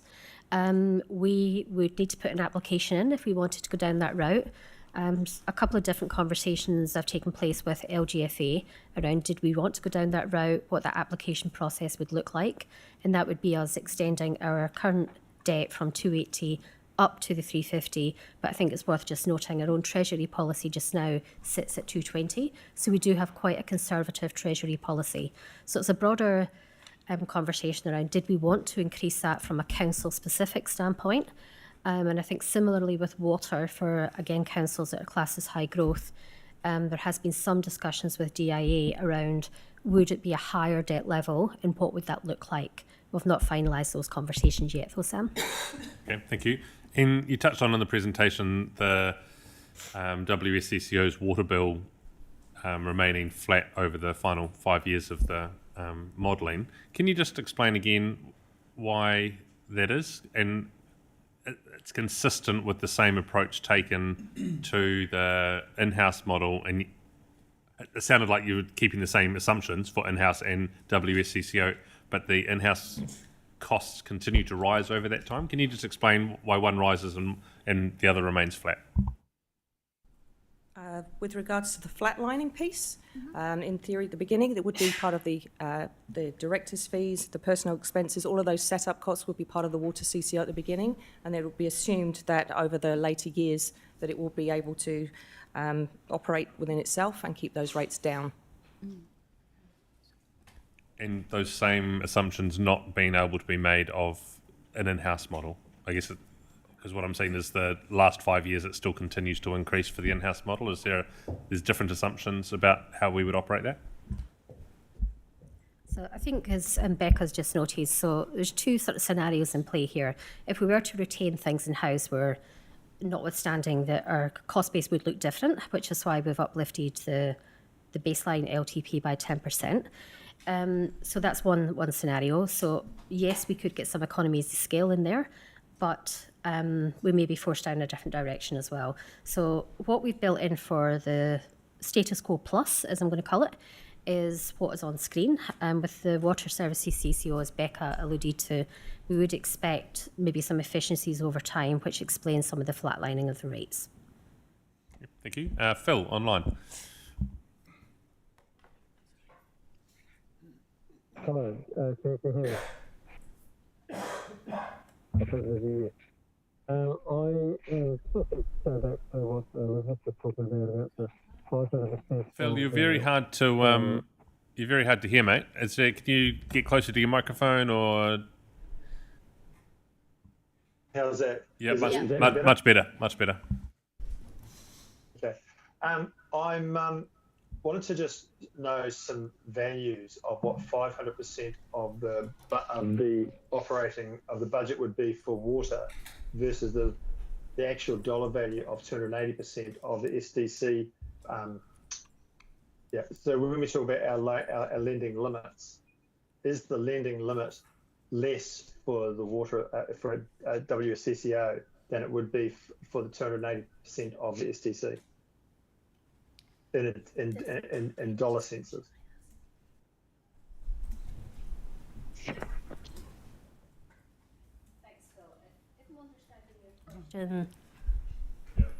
Thanks, Phil. If I'm understanding your question, are you asking? Sorry, can you maybe just clarify your question? I'm not really understanding it. The question, can I clarify it? Yeah, Phil, maybe if you hear what Grant's asking, it might be the same sort of question, and then we can hear it in the room. You can clarify. Yeah, sure. If it's not right, we'll come back to you. So my understanding is the question he's asking is the Wisco debt limit, which I've worked out at $34 million of income, maxed out at 500% is $170 million of headroom a year. What we need to know is what percentage of our debt is currently water debt. So is it 40, 50% of our debt? Well, I've calculated at our current income of 114 million of rates at 280% gives a headroom of 320 million. If you regard that at 50% of that as water services debt, it means it's 160 million versus the Wisco 170, so 10 million differential. If you take it as 50% of 350%, the in-house model would have $200 million of headroom versus $170 million of headroom in the Wisco. Is that making sense? Mm-hmm. Yeah. So the selling point of... It's the relativity between the two. The selling point of having a whole lot of headroom in the Wisco is not borne out by a sort of an analysis of our current situation. It's relatively the same. Mm. Yeah, so I think there's a couple of things in there, and I think, Phil, hopefully that was what your question was as well. So I think to answer Grant's first question, yes, it was. What is the debt? So we've got back to the long-term plan. We did note as part of that the bulk of the borrowings were for water and roading. I will need to come back to you on the specific debt for water, noting that we sort of group our water debt as one. So we'll need to split it down into the segments in question. But you're absolutely right. If we then reverse engineer the two graphs to see what is relevant, the headroom for one versus the other, and allowing for the debt and the revenue differential, you're right, it is broadly similar. But that notwithstanding the fact that if we play this out longer, we've got a high growth council, we will be ultimately restricted within that 280 cap that we've got. Yep. So I think that's the sort of message in there is we've got 280, possibly 350 if we wanted to go down that route. But that 350 would have to cover everything, water, roading, any other facilities, renewals, etc. Whereas with water, you're isolating it, so you would have that debt borrowing ability there purely for water. Thank you. Phil, we'll come back to you.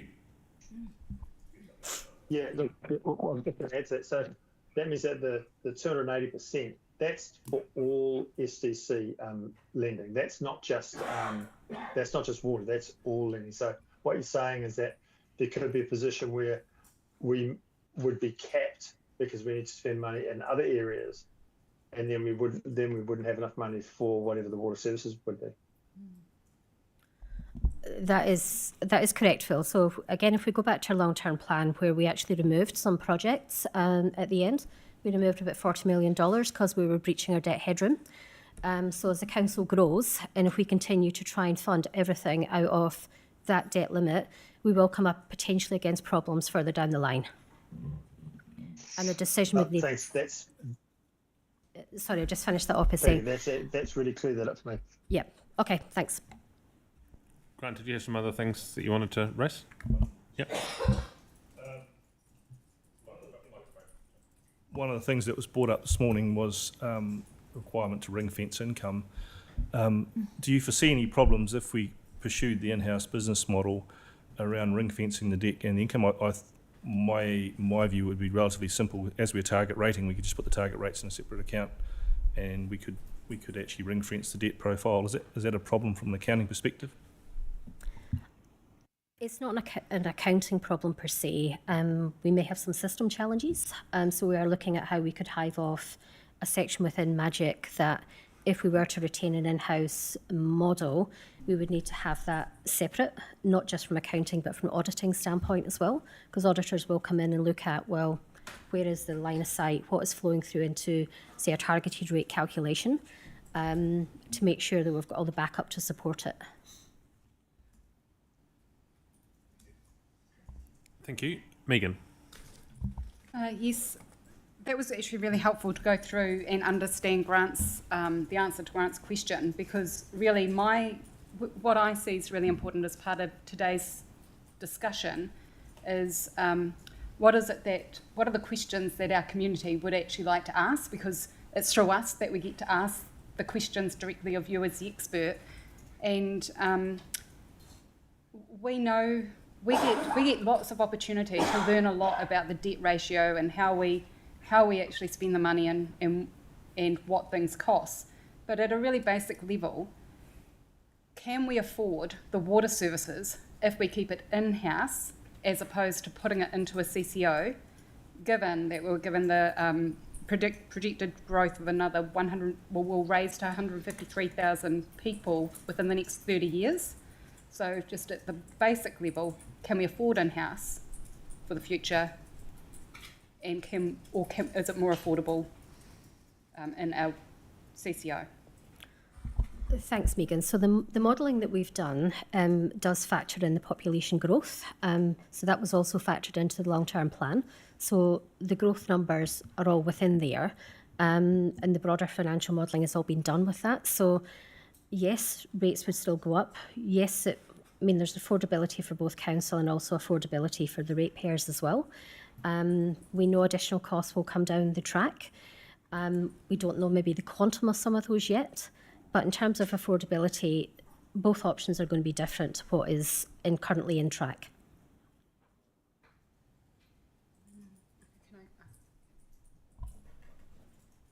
So my understanding is because with growth costs more, because you've got to build the thing.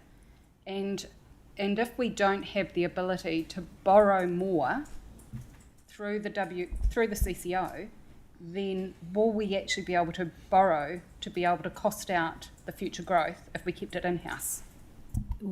At some point, we would potentially have to look at our capital programme and possibly have to slow some works down.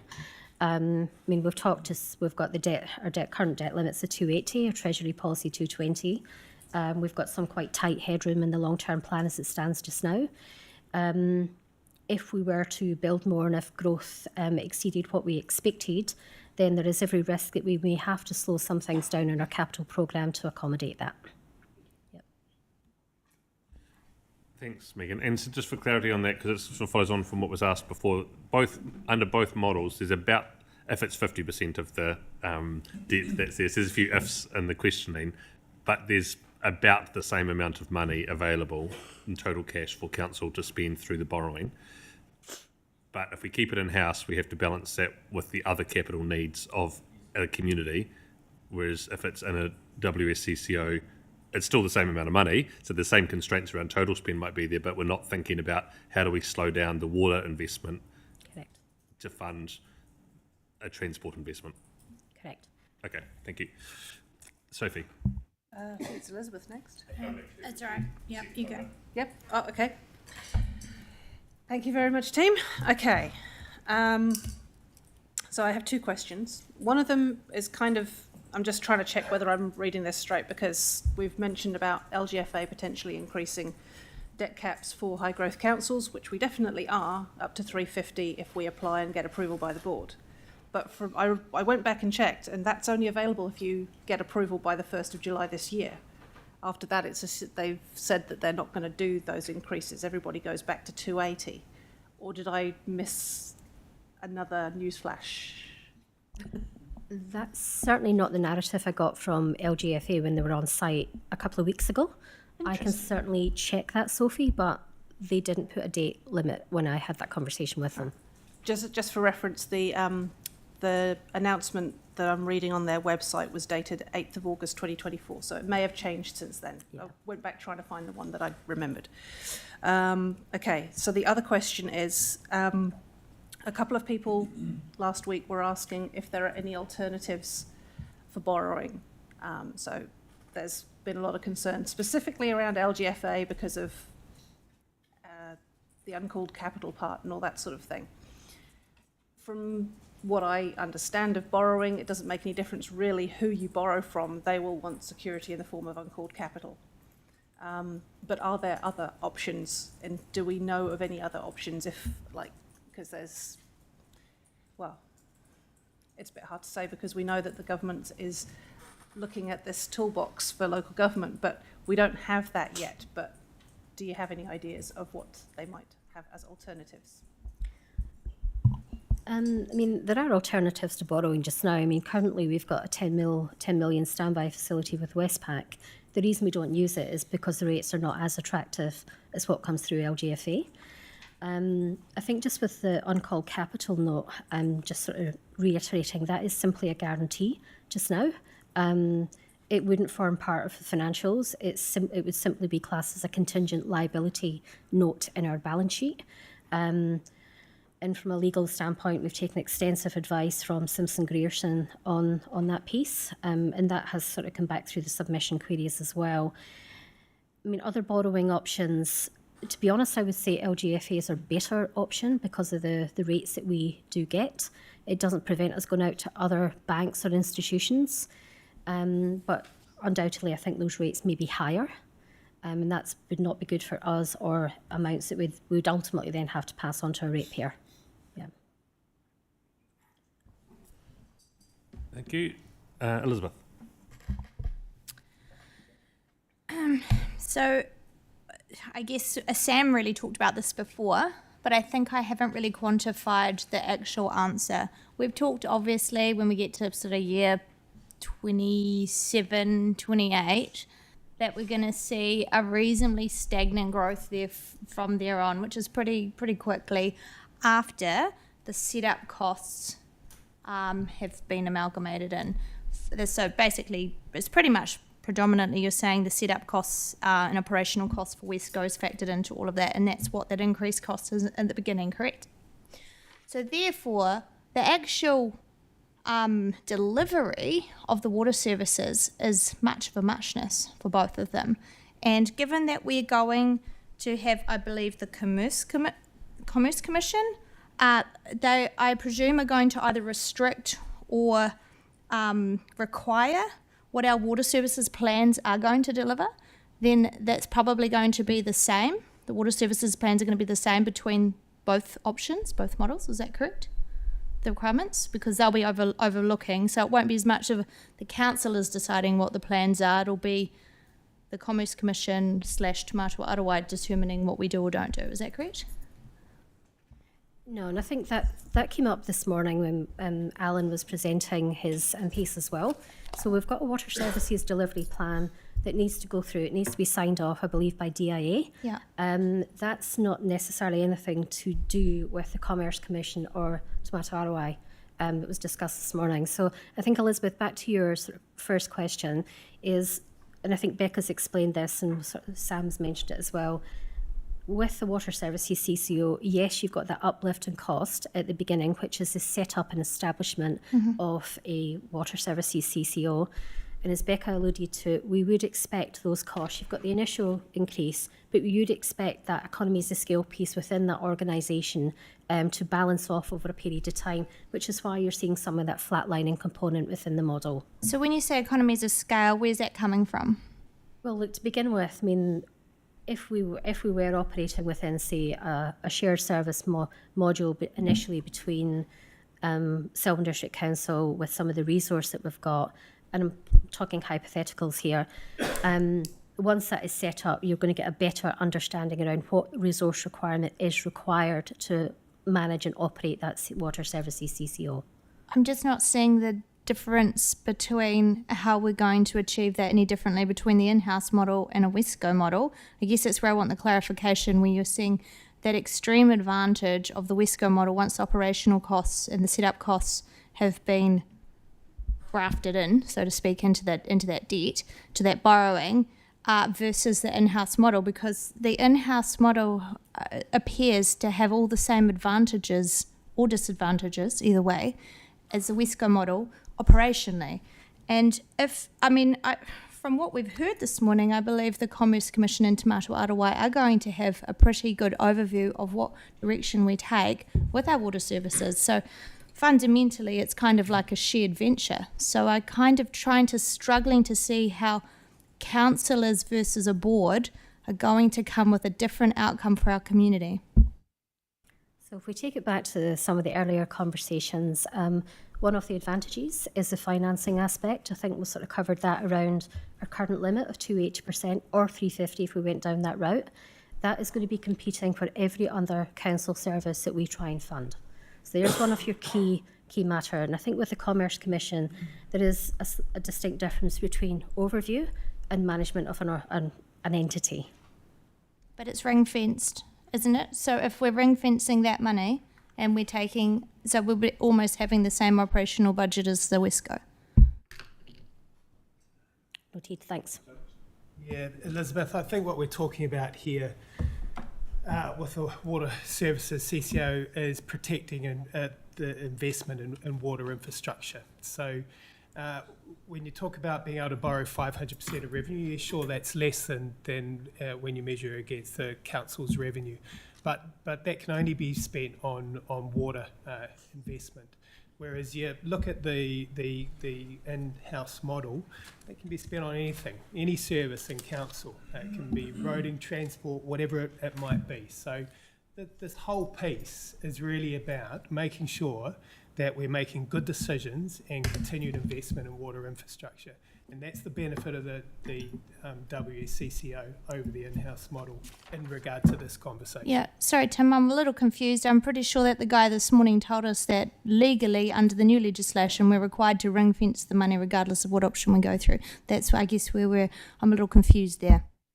Right, no, was that what you heard, Alison? Well, I think the confusion here is around the money that comes in or the charges is ring-fenced and can only be spent on water, but the availability of debt to council, the debt is available to all of council, whereas the debt in the water services entity is only available for the water services here.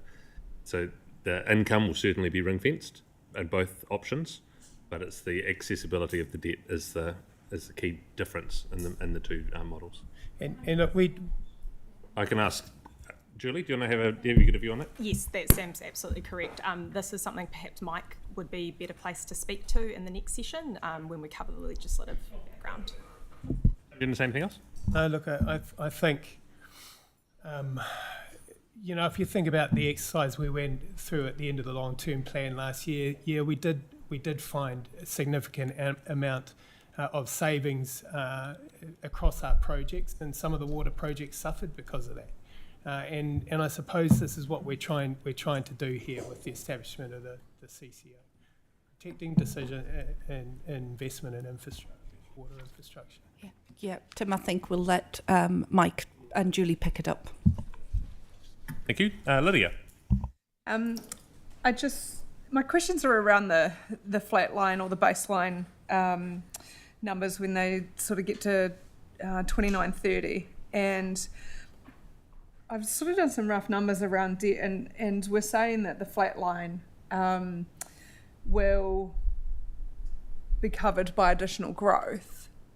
And then I've sort of looked at that, and within the 2930 to 3031 year, there's an additional $5 million of interest. And so that is to be covered by growth. And I think I'm just trying to have some certainty in the numbers that are here, but it's very crystal ball gazing, isn't it? Which is quite hard for all of us, and I understand that forecasting is hard, but if it goes to a Wesco, we effectively won't have that much control on what charges are put forward. Is that correct? So I think we're going into probably some of the legal position as well. So I mean, in terms of the control, and Julie and Michael talk to this later, you'll have a constitution, you'll have a statement of expectation that will come from SDC to any water services CCO, in the same as what we do with COR just now. So I think that to your question around the control aspect, that would be one large part of it. I think I've sort of tried to talk earlier to that flatlining aspect of the numbers, and I know Beck has as well. Happy to take this one offline as well, Lydia. Okay. Are we talking other finance issues or just what's on the screen? In some of the questions that we ask, I was looking for very specific numbers around what is the dollar value of the debt associated to water, and you've said that you'll find that, so I've been asking that since the start of March. What is the dollar value associated to the debt with water? What is the dollar value of the assets associated to water? And what is the DC dollar value associated? So I know that you may not have those on you right now, but I would quite like that specific numbers ahead of next week. We can certainly get that to you by the end of this week, Lydia. Thank you. Thank you. Grant. One of the things we heard quite strongly at the hearings was, and it applies to both the in-house model and the WISCO, was that growth should pay for growth. And we've got the sort of situation when the poor old existing ratepayer, in general terms, is quite happy to pay for the maintenance and upgrades of their own existing supply, but where they really get frustrated is they feel like they're paying for growth. And I think it's sort of tied into Sophie's question about are there other methodologies. And I just was recalling, I think there was a proposal, one that was put before us by the government, I'm not sure whether it was the previous government or this government, but around new developments being secured, the total cost of infrastructure build being secured against the lots within that development, and those people paying on their rates on an annual basis until that debt was paid off, as well as operational costs. So I believe that's going to be in the RM Bill 3. Yeah. So there are other methodologies that can assist when you debt, and in some respects, what I heard was our ratepayers saying that we should be having that now because we don't want to pay for growth. People who come here and want to be here, they should pay their share and of the upgrades. So the question I really wanted to ask was, and it's very difficult, but I maybe have a solution, is what's not stated is if we go through the WISCO process and form one, the next likelihood thing that's discussed is the opportunity for others to join us. There's no discussion or projection of what the impact of others joining us might be, whether positive or negative. And I just wondered whether there was an opportunity to grab some of the consultation documents from other councils who might be partners, maybe Nelson, let's use them as an example, put their WISCO figures with our WISCO figures together as a rating unit and say, what does that look like if you get two together? I mean, I know it's high level, but our ratepayers, one of the reasons we didn't get any partners when we started to sort of spruik around for partners was a lot of people had a lot of debt and a lot of problems that wanted to join up with us and us solve them. More than likely, that might be an outcome of a WISCO amalgamating with other partners. And what say would our ratepayers have in that process of another aggregation of the WISCOs together? Thanks, Grant. I think Natalie covered it off when we worked through the workshops, looking at all the different alternatives, and it became really clear whether it was the 5 that came forward or the 10. I don't think we're really in a position to do that because councils around the country are in such very different positions and at different levels of discussion. I think it would be fair to say that we tried every endeavours to have joined up conversations with our partners, particularly in the Canterbury region, and that did not come to effect, which led us to being willing to partner outside of our contiguous boundaries. So I don't think that your suggestion would serve any benefit at the moment because councils are in such very different places. And probably just add some other context to that is thinking if we do end up in a space with the WSCCO and then other councils have also made a decision to set up a CCO, what then does the conversation look like? So again, this is thinking into the future, but if we're going to spend 2 million plus whatever's needed to set this up, and they are then thinking, well, now we're going to spend another 2 million setting their own thing up, then is there some economies in thinking at that point about, well, why don't we look at how we partner, and maybe instead of them spending 2 or 3 million themselves, they pay some to join us. It lowers our overall costs, and means that the numbers that are here are actually lowered under the WSCCO bill because the debt taken on is repaid earlier through others joining us.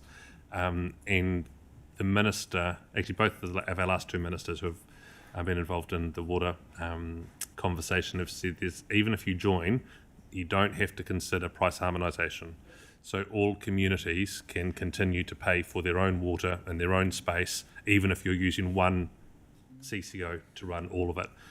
So we would get there in the end grant to think about that, but I think that becomes a barrier to the conversation, whereas if we want to think about the benefits, we can actually get in, and we're saying 2 million spent so far, well budgeted so far, plus more in the setup phase. Well, what if we halved that because we've shared it with someone else over the next 18 months? It's a future decision. At the moment, we're not talking about that, but I think we want to keep that in our minds because there's a big cost saving for us in the CCO model if that were to happen. Did you have something else, Grant? Malcolm. Yeah, good point, Sam. And bearing in mind, Minister did say that if the government weren't happy with your water service delivery plan, they could instruct you to join another CCO. So that, to my mind, makes me think that we might be better to be, as I have said before, at the table rather than on the menu. But going back to what you were saying before, the previous set of questions, it was mentioned this morning that the in-house model would have greater financial regulation constraints. Have you got any idea what they are, or is that just in the ether at the moment? We don't have the full detail of what that's going to look like yet, Malcolm.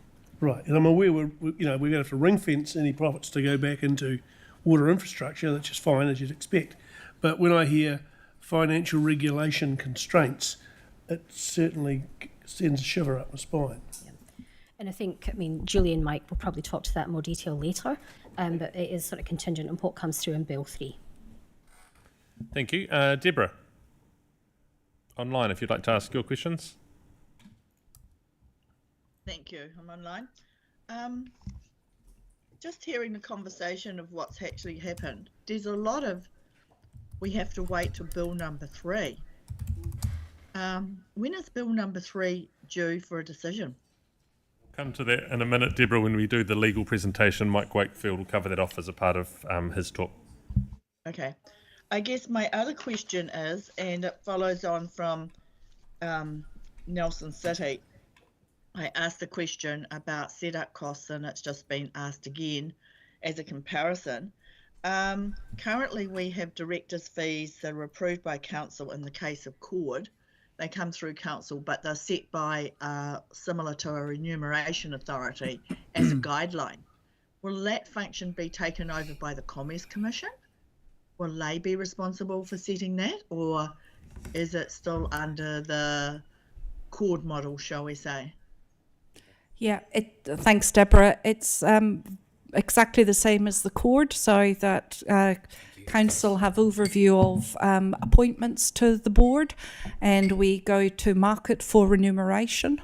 And so that would be absolutely consistent with what we do now. And so therefore, if a water CCO was to still be established, it remains under the control of councillors at a governance level. But delivered at an arm's reach by the Board of Directors through the letter of expectation that Council provide.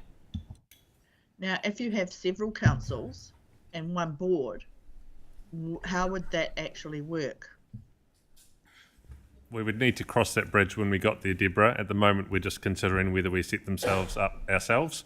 But not only, if we were to join with others, not only would we need to consider what board members are paid, but also how we go through an appointments process and how we share out responsibilities in that respect. So that would be a conversation for the future if we go down the WSCCO route. So just following on, I think it was Grant's question, growth should pay for growth. Currently, we have some agreements to actually assist people with their development contribution because of the high cost of the development contributions that is needed, and some, may be perceived as having a discount because of economies of scale, etc. Who will actually get to make those sorts of decisions? I guess it will be the board who gets to make those sorts of decisions on whether those decisions still will stand, or or can they alter them? How will that actually work? Thanks, Deborah. So, if a water services CCO was set up, we're sort of going back to what SDC was set out in a statement of intent to that organisation. So it would be clear in there around what our expectations would be. And similar with CORD, we are quite clear around what we ask them to do. And we would also be very clear around what we would be asking a water services CCO to do as well. Getting down to the details of the development contributions, that's probably one conversation we need to consider at that point in time. Don't necessarily have the response to that just now, but noting that our statement of intent to a CCO would be very clear on what we expected them to do and deliver. Because the reason why I'm asking this is my next question relates, I guess, around, our current DC modelling. Is any of it paid by all ratepayers through a general rate component or a reserves component? DC's, Deborah, as development contributions are paid for by the developers. Yeah. The general rate or targeted rate component is paid for the community who live here year on year as part of their rate. I don't think we collect any development contributions directly from the rest of the community, because that's the growth component of all projects as DC's funded by development contributions. So you're saying that in that particular modelling situation, that where we could collect a DC, but we decided not to collect a DC, who would be responsible for that deficit? All the ratepayers, or would it go onto a debt modelling system for the future growth to actually pick up at a later date? Deborah, if I can just clarify your question so that Alison can answer. Are you asking about if there's debt associated with water and not funded through DCs, who's going to pick up the cost? Especially if it's related to growth, yes. I'd assume that's the water charges that will come through the new CCO or the in-house model, if that's whichever option's chosen. But Alison, do you have a view on that? Yeah. No, that's exactly it, Sam. And I think, Deborah, just going back to discussions at the long-term plan, some of the timings of when development contributions would be collected may be out of sync. So there could be some borrowing aspect before we actually collect a development contribution. But generally speaking, growth would pay for growth. But if there is a gap, then that would go through the rates. Yes, thanks, Alison. That's probably the answer I was looking for. So it's going to be interesting with Bill number 3 coming out as to how growth through this either process is going to be made responsible for paying for growth without a subsidy, from the rest of the community. Thank you, Deborah. Shane. Yeah, thanks. I just turned it off, but then I saw the different long-term plan 24-34. I just want clarification, really, and it might not come today, but in our long-term plan 24-34, page 45 sets out residential with sewage 26-27 to be 4939, and then under this model here puts it at a lesser value or lesser cost at a 3787, same year, presuming that's it says residential property with sewage LTP and residential property with sewage up there at 2627 at a lesser value rates wise at 3787, which means a savings of $1,152. So unless I'm missing something, the comparison to this model is actually cheaper than what we've predicted in our LTP by about $1,152.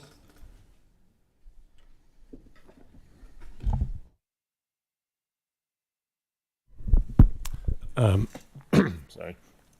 The rates you're referring to in the LTP, that's including every other targeted rate that we've included. The ones up on screen are just the wastewater and water supply rates that we're talking about. So you can then take the LTP rates and then just add, change the water rates to those, and you'll get your answer.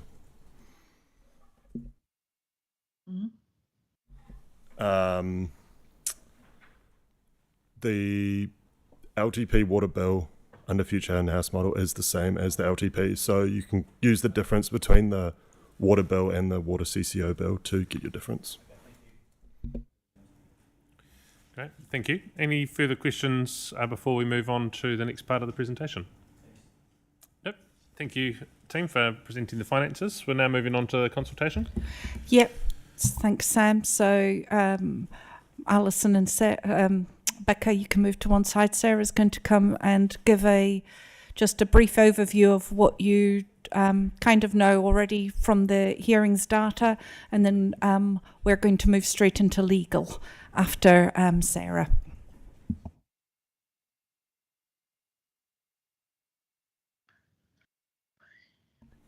Awesome. Cool. So we went out for consultation between the 20th of February and the 12th of March. This time frame was guided by legal advice, balancing the requirements of the Preliminary Act and the Local Government Act, and agreed upon in the 19th of February council meeting following endorsement from the Local Water Subcommittee. We went out to the community with two options. Option one, to set up a water services council controlled organisation to deliver wastewater and drinking water and continue to deliver stormwater in-house. And option two, to deliver these three services in-house. Advertising to promote this activity included the creation of an online consultation document and a hard copy version, which was distributed across our facilities. In the efforts of being mindful to cost to ratepayers, we print these in smaller print runs and then reprint as required. Alongside the consultation document, there was widespread traditional and digital advertising, as well as face-to-face drop-in sessions in all 4 wards, activation stations in each of our libraries and at the Rolleston offices, and an online presentation hosted by the Deputy Mayor. This online presentation received over 6,000 views. We also created video answers to common questions and maintained a frequently asked questions section on Your Say, which is the consultation platform. These were regularly updated throughout consultation. The response to this consultation was consistent with previous consultation activity, with just under 6,000 visits to Your Say across the time period, resulting in 423 submissions. Of these, 334 were received online, which continues to be consistent with the profile of the demographics of our district as being younger and engaging more through digital means. I'll go through some of the themes with each of the questions now. So question 1 was loosely, do you support a proposed water services CCO? 11.5% supported this question, with 87.3% not in support and 1.2% not stating a preference. You can see from the theme analysis at a high level, this is consistent with the questions as we go through. Many submissions express concern about the potential for increased costs and rates associated with setting up a new entity. There's a desire from respondents not to add another layer of bureaucracy, which is seen to lead to increased costs. A significant number of submissions emphasise the importance of keeping water services under local control to ensure accountability and responsiveness to the community. Some submissions highlighted potential long-term benefits of a CCO, such as improved infrastructure and service delivery, and supporters believe that a Water Services Council-controlled organisation could better provide access to funding and investment for necessary infrastructure. Question 2 asked the community whether they preferred a future in-house water delivery model.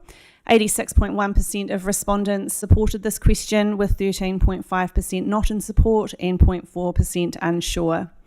Submitters cited similar reasons as in question 1, citing better local control, accountability and cost efficiency, which was an ongoing theme. Within question 3, we asked people to provide additional comments about the WSCCO model. This didn't contain a yes or no question, but allowed people to reinforce their main points and add any additional free text that they wanted to, and we found that roughly 50% of respondents chose to do that. There was concern about privatisation leading to higher costs and reduced local control over water resources. Financial burden on ratepayers was also mentioned, alongside concerns around governance structure and impacts on transparency and accountability to the local community. There was also concerns around the process that took us to consultation. Within the hearing space, a total of 44 people asked to be heard by council. Of those, 14 withdrew, citing other commitments. So that meant we had 28 people speaking on the day to 30 speaking slots. Each submitter was given 5 minutes to speak to their submission. Following the hearing, additional feedback was received, which indicated there was a degree of misunderstanding about several key matters, which are outlined above. One of those was they're not needing to be, we didn't need to respond because the Act hadn't been finalised, concerns around privatisation, and concerns around the consultation timeframe and process. I'll now hand over to Mike and Julie to have a conversation about legal.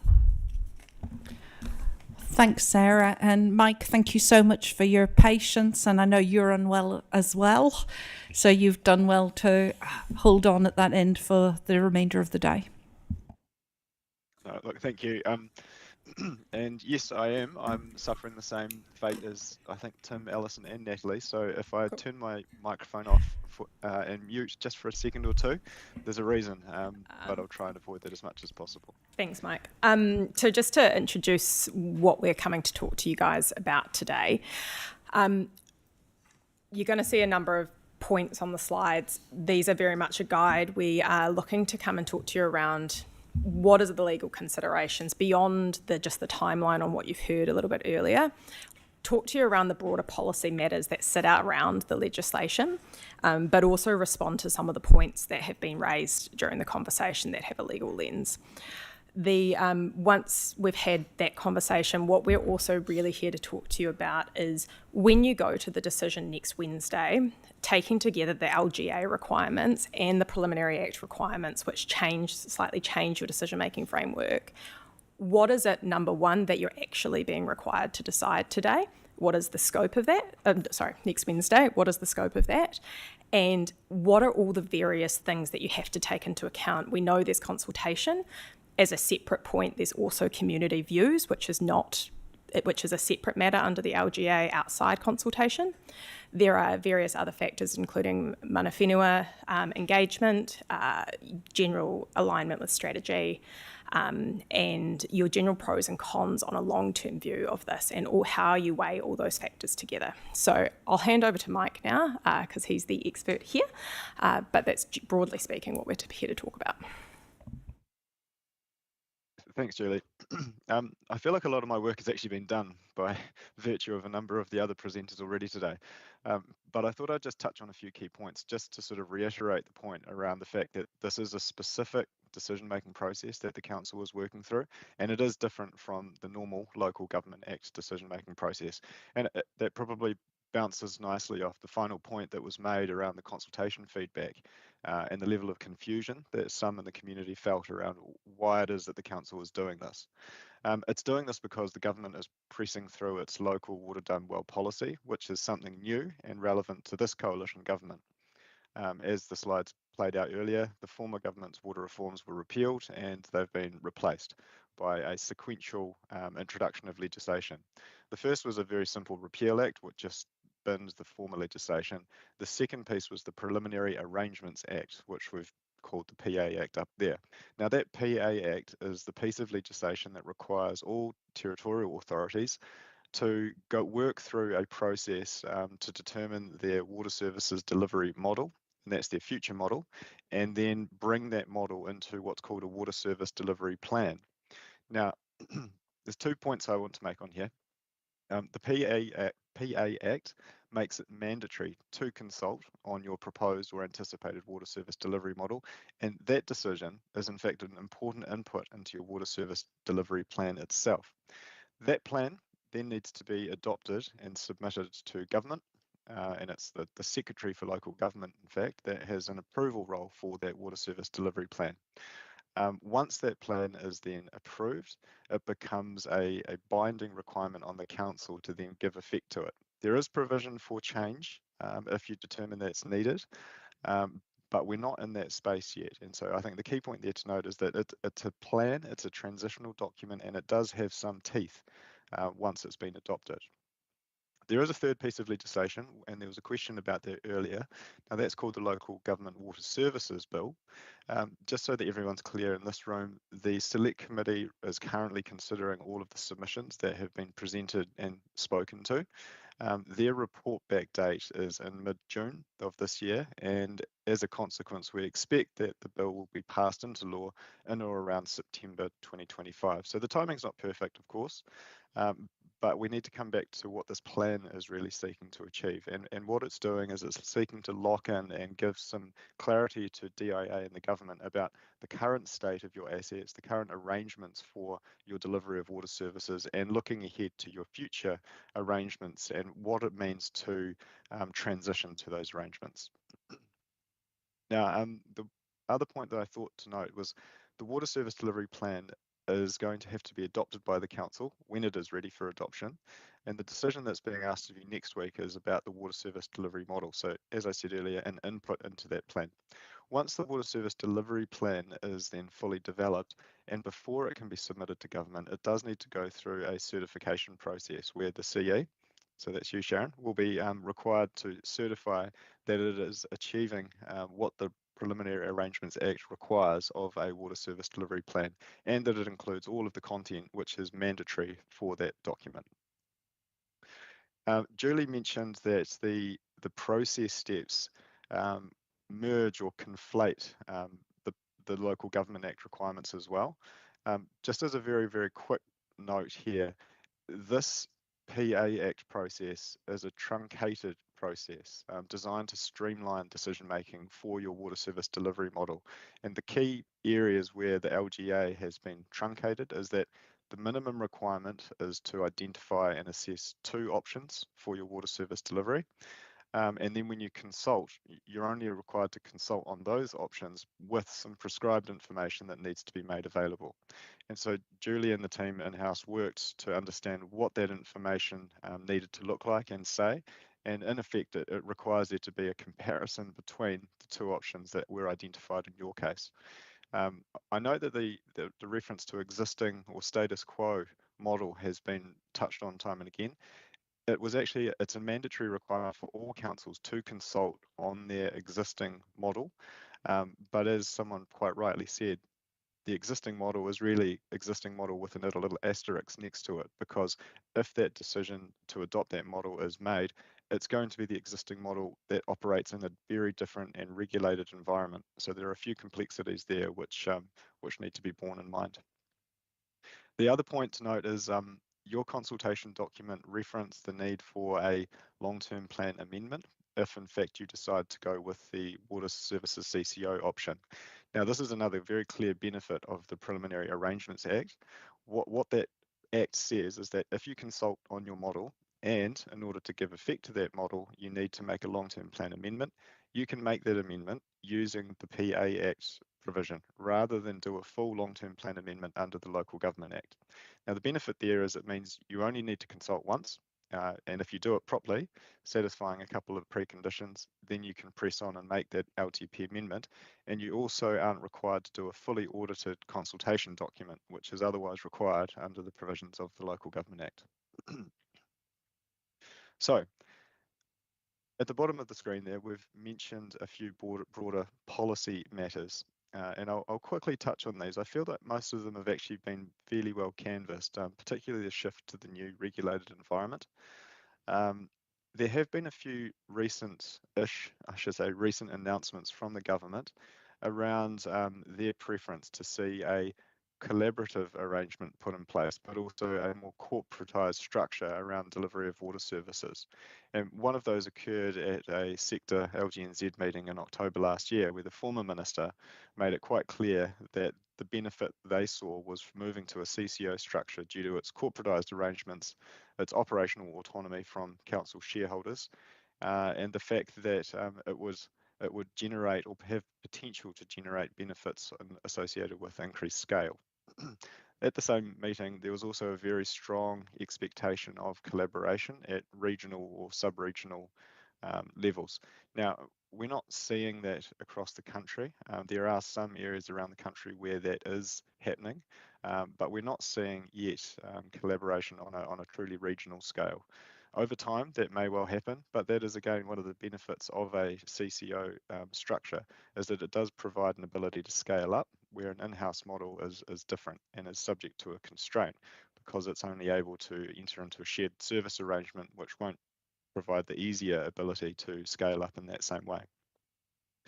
Now, on the depoliticised water service delivery point, I think this has already been canvassed within the council around the potential or whether a CCO would remove entirely the ability for council to exercise some control. I thought I'd just touch on this very quickly. I know that the council made a submission on this point and sought to clarify some of the provisions in Bill 3. As I said, we don't yet have the final form of Bill 3, so we are clutching at straws somewhat, but the way in which the bill has shaped up is that there remains, as per current Local Government Act CCOs, an ability for shareholding councils to set a statement of expectations that touches on a number of quite key or important matters. Now, that statement of expectations then needs to be complied with by the water organisation, the CCO, and so there is going to be an ability to exercise some control over the operations of that CCO through the setting of expectations. Now, they're not just expectations though, because there is provision in the bill that says the water organisation must act in accordance with those. So there is an area of interpretation there which says, well, are they really expectations, or are they in fact capable of being considered directions to the new water organisation? That will have to be reflected, but the reality here is that this model, or this policy reform, is intended to achieve an arrangement which does confer some element of control over a new CCO, even though operationally it is intended to be separate from the council for a number of reasons. Julie, I'm not sure that we need to spend more time on this slide, unless people would like me to touch on the different accountability documents that sit in Bill 3 as it currently stands. Do you want to take a straw poll around the room on that front? Mike, you cover it if you think it's important for us to hear, otherwise it may come up in a question. Yeah, sure thing. So I did see in the deliberations report that you've received, one of the concerns, or two concerns I'll touch on here. One is a concern around privatisation. I just want to be quite clear on this, that the Local Water Done Well policy, and indeed Bill 3, make it expressly clear that privatisation is not possible. The water organisation, there's a provision in that bill that says quite clearly a water organisation must be wholly owned by one or more local authorities, which removes the ability for any privatisation to occur. So that's point one. The second concern I saw come through submissions, which has been reflected in the deliberations report, was a concern around reduced transparency if a CCO model is opted for. Now, my current thinking on this is that's not in fact the case. The water organisation will be subject to a number of very similar accountability requirements as per the council under the Local Government Act, and that will be a requirement to develop a water services strategy document. Now, that water services strategy document will need to take guidance from what's in the statement of expectations that's prepared by a shareholding council. They'll then need to prepare a water services annual report, which again needs to align with the water services strategy document, and then there'll be an annual budget as well. Now, that annual budget must be consistent with, again, the water services strategy document, as well as any requirements or determinations that are going to be issued by the Commerce Commission as a regulator for relevant matters that concern the delivery of water and the way in which it's funded. So those documents are all going to be made publicly available. As Alan mentioned earlier, Commerce Commission is also working on some other requirements around information disclosure. So there is going to be quite a high degree of transparency around the way in which a water services CCO operates and proposes to fund its activities. And those documents all, because of a CCO arrangement, will engage with the shareholding council through its SOE, but also through the potential that it may inform and have an ability to make comment on the water services strategy document and indeed the annual budget. So I just thought I'd mention those documents because they related to a couple of the questions that we saw raised. So jump through to good decision making. Now, as Julie mentioned, this is a bit of a grab bag of points that I think the council needs to bear in mind when it does make its decision. And the first on the list is, of course, going to be the outcome of consultation. As I mentioned, the Preliminary Arrangement Act works in tandem with the Local Government Act when you get to that substantive decision-making point. And so there is no complete displacement of the Part 6 provisions in the Local Government Act at all. You do need to consider the views and feedback that you've received from your community through consultation, and that's been quite helpfully summarised through the Deliberations report. And I understand that access to the submissions has been made available to all elected members as well. Now, the outcome of consultation is not a numbers game. The courts have been quite clear on this, that it's not a poll, it's not a referendum. You need to consider and have a good appreciation of the views, but then make an informed decision on that information, plus all of the other information surrounding the proposals and the options that you have before you. In terms of the community views on the proposal, including views that are known to council generally, the reason why we've put this down on the page is that you know views that have been sent in through submissions recently in response to this consultation, but the water reform juggernaut, as one of the slides showed us quite earlier, has been rolling on for some time now, since July 2020, and in fact discussion papers before then. And so this council has actually made submissions on the former version of reform, which started off with a 4-entity model and then shifted to a 10-entity model, and now this iteration. And so along that way, what we're expecting is that all of you around the table will have views and will have had discussions with your community members about water reform in a general sense. And that's also relevant information, even though it doesn't directly relate to the proposal that's being consulted on now. I did see a concern that had been raised around the timing of consultation. Now, from experience, it's very rare that there is agreement from all as to how long is an appropriate time to provide for the making of submissions. In this case, though, the Preliminary Arrangements Act did not prescribe any period of time that needed to be allowed for submissions. Instead, what it requires is that consultation is undertaken in accordance with Section 82 of the Local Government Act, and that confers discretion to decide how long is going to be provided for submissions. Now, the fact that 3 weeks was decided as appropriate here by officers and the council is one consideration, but I would make the point that that 3-week period is slightly less than a normal special consultative procedure, which is 30 days, but it's also not as reduced as other consultation that we have seen happen around the country.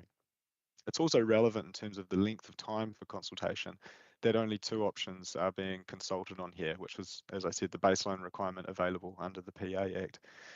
If other options had been available to the council, reasonably practical, then there might have been some room for other, a slightly longer period, but I think 3 weeks is fairly appropriate in this case. Now, we've touched on the impact on views of mana whenua. This point really just highlights the fact that the Local Government Act requires council to make opportunities available for Māori to contribute to decision making. And then, of course, the consideration around alignment with council strategies and consistent with other decision making is going to be an important consideration for you to bear in mind. Financial impact. Now, there have been a number of questions around financial impact. I tried to jot down a couple of them, but I do note that Taumata Aroa provided a pretty good capture of what's coming down the line for all water service providers in terms of the sorts of Commerce Commission regulation that we're expecting to see. There was mention to the information disclosure requirements, but the other types of tools that are being considered by the Commerce Commission relate to revenue threshold regulation, quality regulation, performance requirement regulation, and price quality regulation. So there's a fairly broad ambit of what this regulation by ComCom might look like.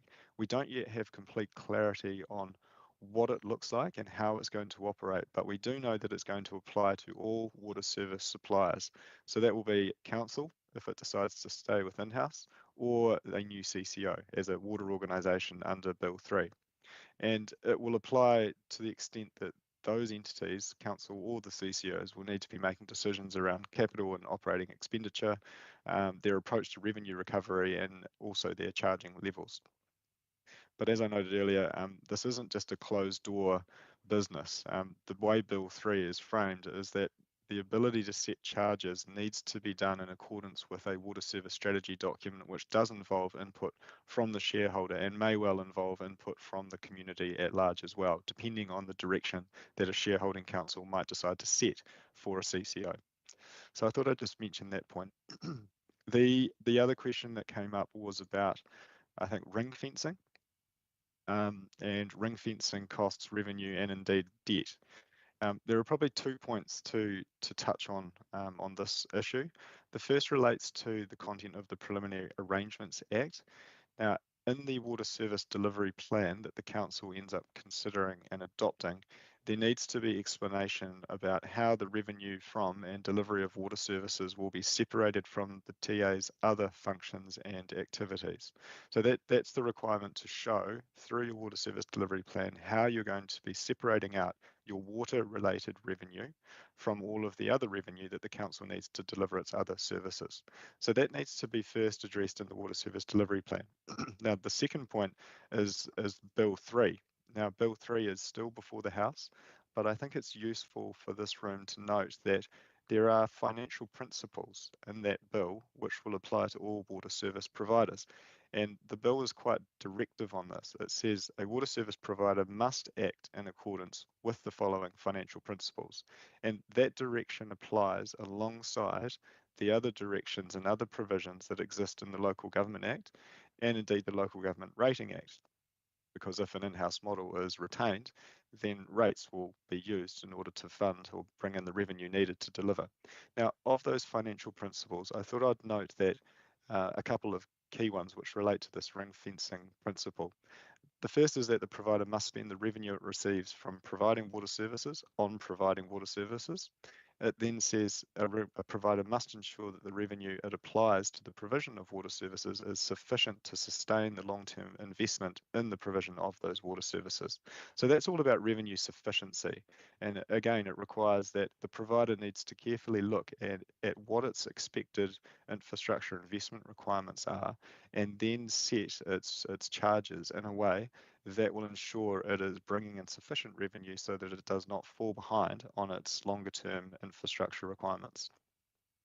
And again, one of the important principles is that the revenue, including from charges and expenses, must be made transparent to the public. Now, that will likely occur through the annual budget process, which can in fact be an audited budget as well.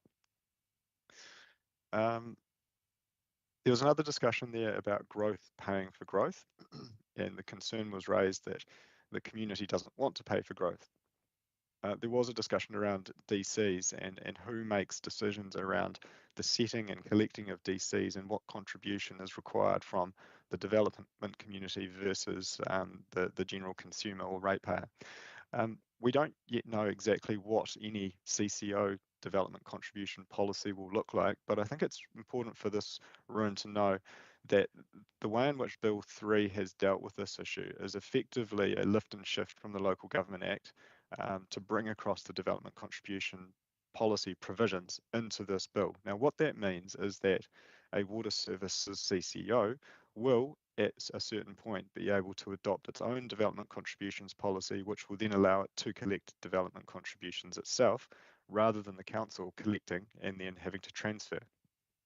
Until such time as that DCP has been adopted by a CCO, there is, we hope, a clearer interim arrangement where a CCO can authorise the council to continue to collect DCs and then transfer them across for the water services related capital expenditure.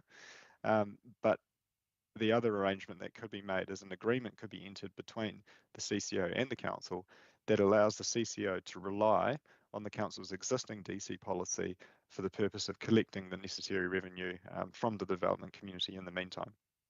There's also this discussion around development levies and a shift away from DC policies to a development levy model. Now, there have been some recent announcements about this, but we don't yet have the fully formed policy on that front. So I don't think I can really add too much in the way of value on what that model looks like. But the overall intent is to be able to be better at ensuring growth pays for growth. And I'm sorry about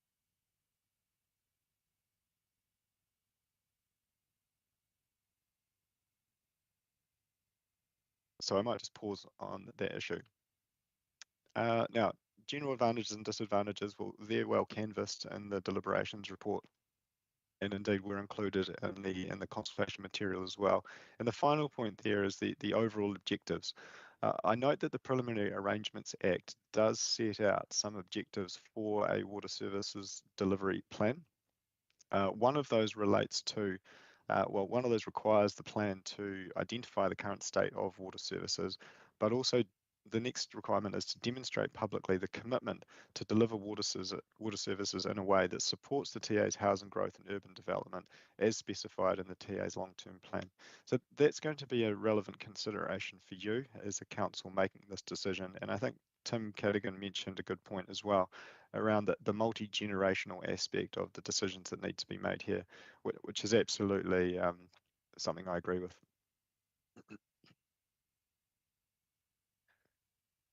Now, there were a couple of other quick questions, which I'll see if I can address, and then happy to answer any other questions that arise from the council today. The first was from, I think, Councillor Hassan, who asked whether through the statement of expectations process, the council can determine how the CCO will engage with its community. To assist with your own reading in the background, Clause 187 is the relevant provision in Bill 3, which addresses the mandatory requirements and then other matters which can be included in a statement of expectation. But as drafted now, it includes an ability to set expectations in relation to how the CCO conducts its relationship with the shareholder, the shareholders' communities, so that would be your community, hapu, iwi, and its consumers as well, and also a requirement. It can also set an expectation to require the CCO to undertake community or consumer engagement and the contents of that engagement. Now, that's a fairly broad enabling provision, and so it's not going to be limiting of what the expectation can be that's set and then delivered to the CCO. So I just thought I'd bring that to your attention.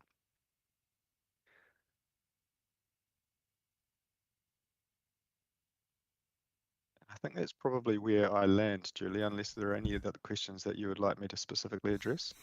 No, I'm comfortable. Thanks, Mike. Julie, do you want to add anything else to the presentation as well?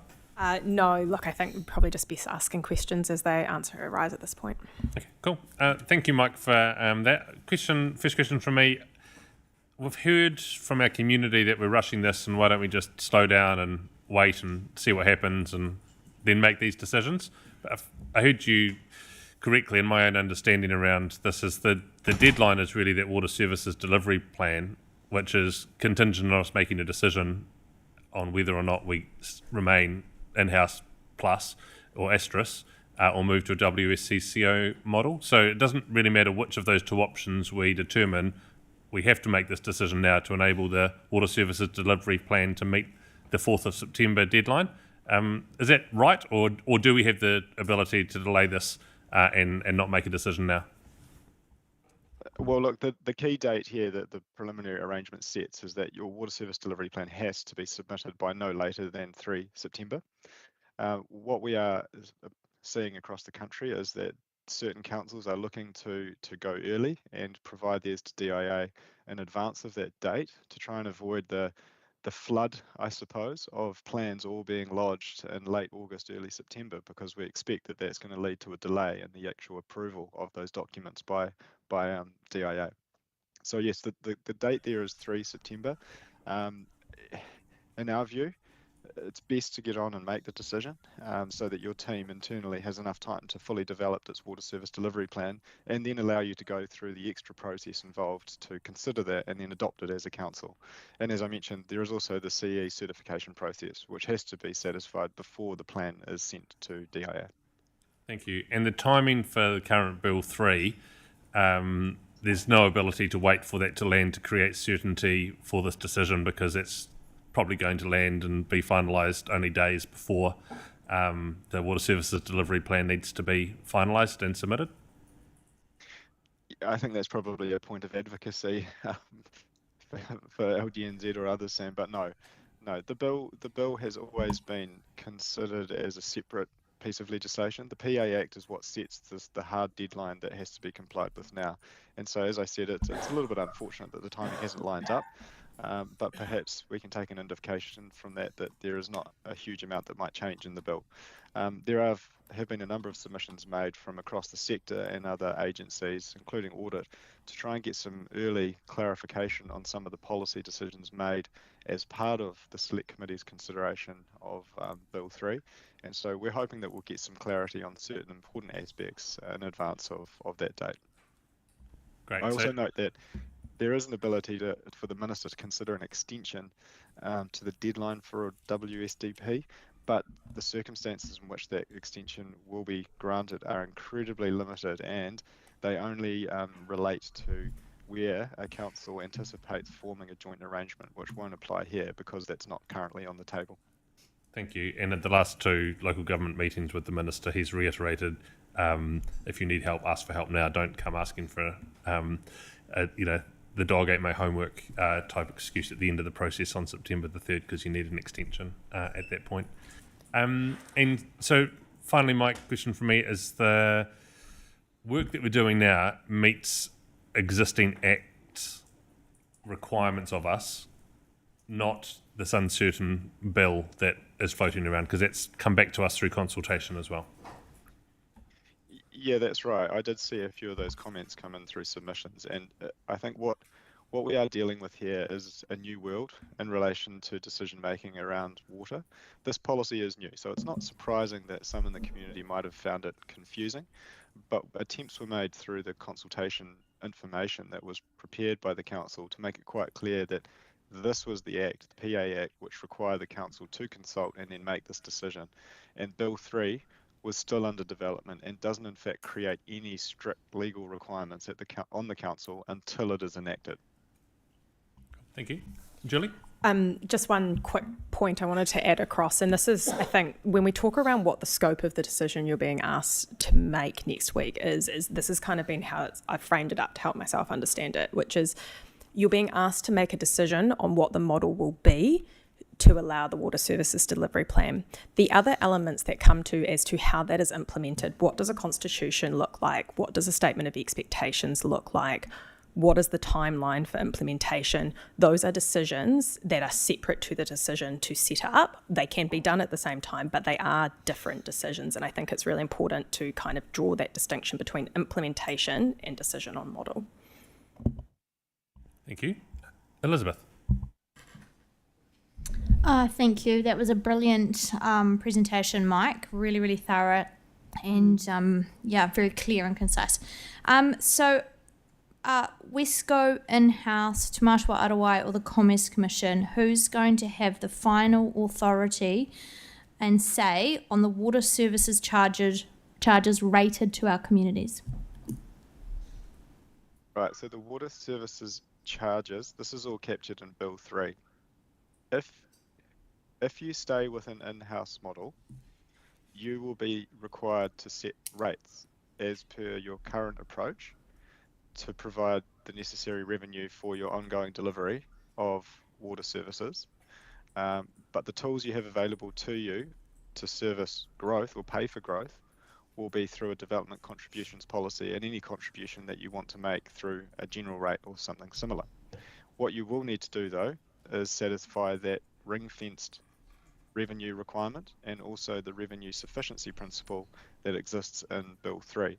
So that's what it looks like for an in-house model. If you decide to shift to a CCO or a water organisation, then it will be for the CCO to take direction through the statement of expectation on what needs to go into the water services strategy document, and that will include direction on the way in which charges are set and those types of issues. The water services strategy will then be set, and then the charges have to be set in accordance with that. So it's through the water services strategy document that you end up with some oversight and transparency around what the eventual charges will mean for consumers.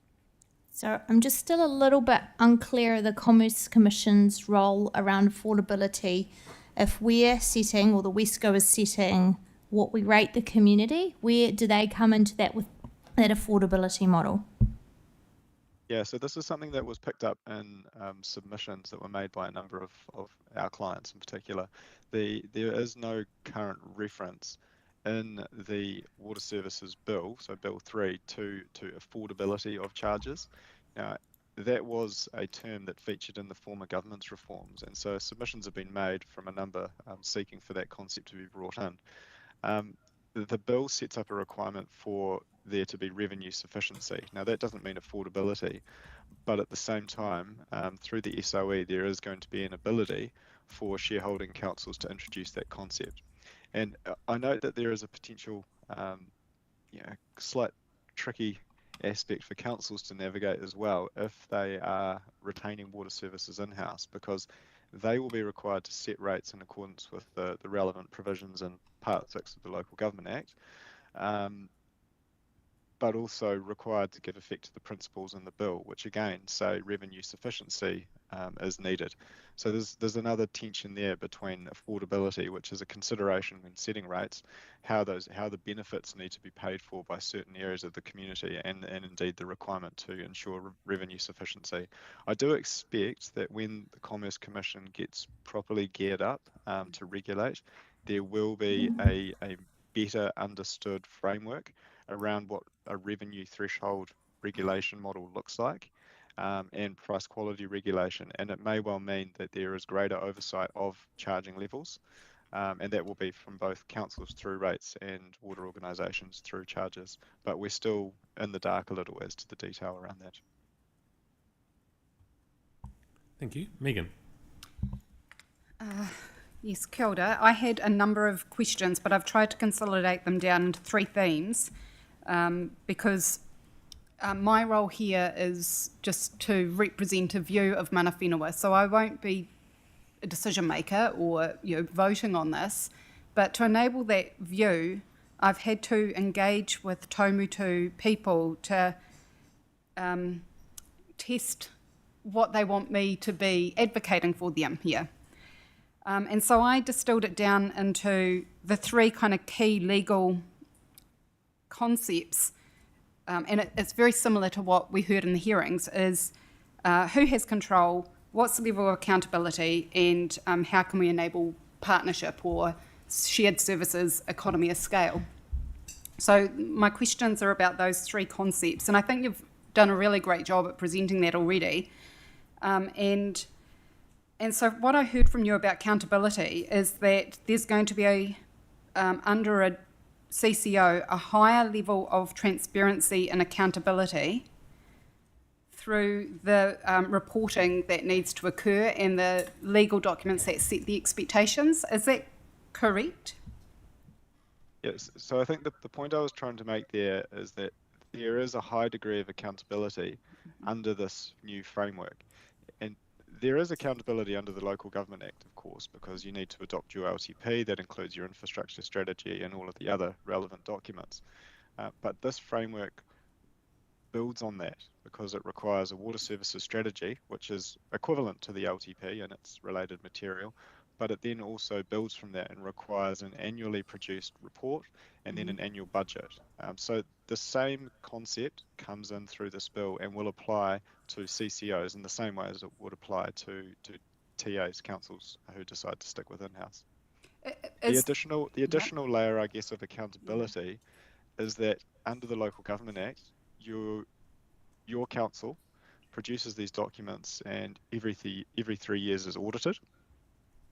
This framework here is going to be subject to oversight from Taumata Arawa on the one hand, but also from the Commerce Commission. And that's been a deliberate shift to try and ensure that a higher degree of compliance with the legislative framework is brought in, because it does create some additional risks. The other point around accountability, if you do decide to go to a CCO construct, is that your directors, who you will be appointing in accordance with an appointment policy, will be subject to directors' duties set out in the Companies Act, but they're also going to be required to meet the objectives set out in the relevant constitution and shareholders agreement set by your council when establishing the CCO. Great, thank you. Perfect. The next question then is about control. So from a mana whenua perspective, so our lens of looking on this is to say that what's most important from water is the modi. So that means like its physical attributes, flow, clarity, biodiversity, and productivity, but also the life force of water and the life-sustaining function that water has. And because it's so important to us, our view is that water should be as accessible to all people as possible, meaning it needs to be as affordable to people as possible. And so how do we make sure that we retain that element of control to say we know we have to have a user pays model, but we don't want to be profiting off water. We want it to be as accessible to everybody as possible. How do we actually enable that element of control? So two comments here, and it comes back to the statement of expectations as well. On Bill 3, Clause 187 provides an ability for the council as a shareholder to set expectations about how the CCO will conduct its relationships with, in your case, Hapu Iwi and other Māori organisations. But it also builds on that by saying, okay, here's how you conduct your relationship on the one hand, but the SOE can also set performance indicators and measures that the shareholders can use to monitor the performance of the CCO. So in your case, if affordability is an important metric for the persons that you're here representing, that can be built into the performance indicators and measures that will go to the annual monitoring of the performance of the CCO by the shareholder. So I think that's important to note. The SOE is not a simple blank canvas document. It can in fact, or could in fact, be quite granular around certain issues if they are of particular importance to your council. Great, thank you. My next question kind of bounces off what Deborah had asked earlier in the finance session, and it's about partnership. So if we were going down the track where we wanted in the future to have shared services with other councils and different types of partnership, then how do we ensure that we get a bespoke level of service for the Selwyn residents? Yeah, good question. And this is actually coming back to me now. There was one point that I forgot to highlight on my little notes here around what future aggregation or changes to your CCO model might mean and look like. This decision that you're making now is about your water services delivery model. And so there's two options on the table. Once you make a decision and you then have an implementation plan to either shift to that model or build on what you currently do, you are not locked in on that model in perpetuity. As I said earlier, a CCO is going to be scalable over time.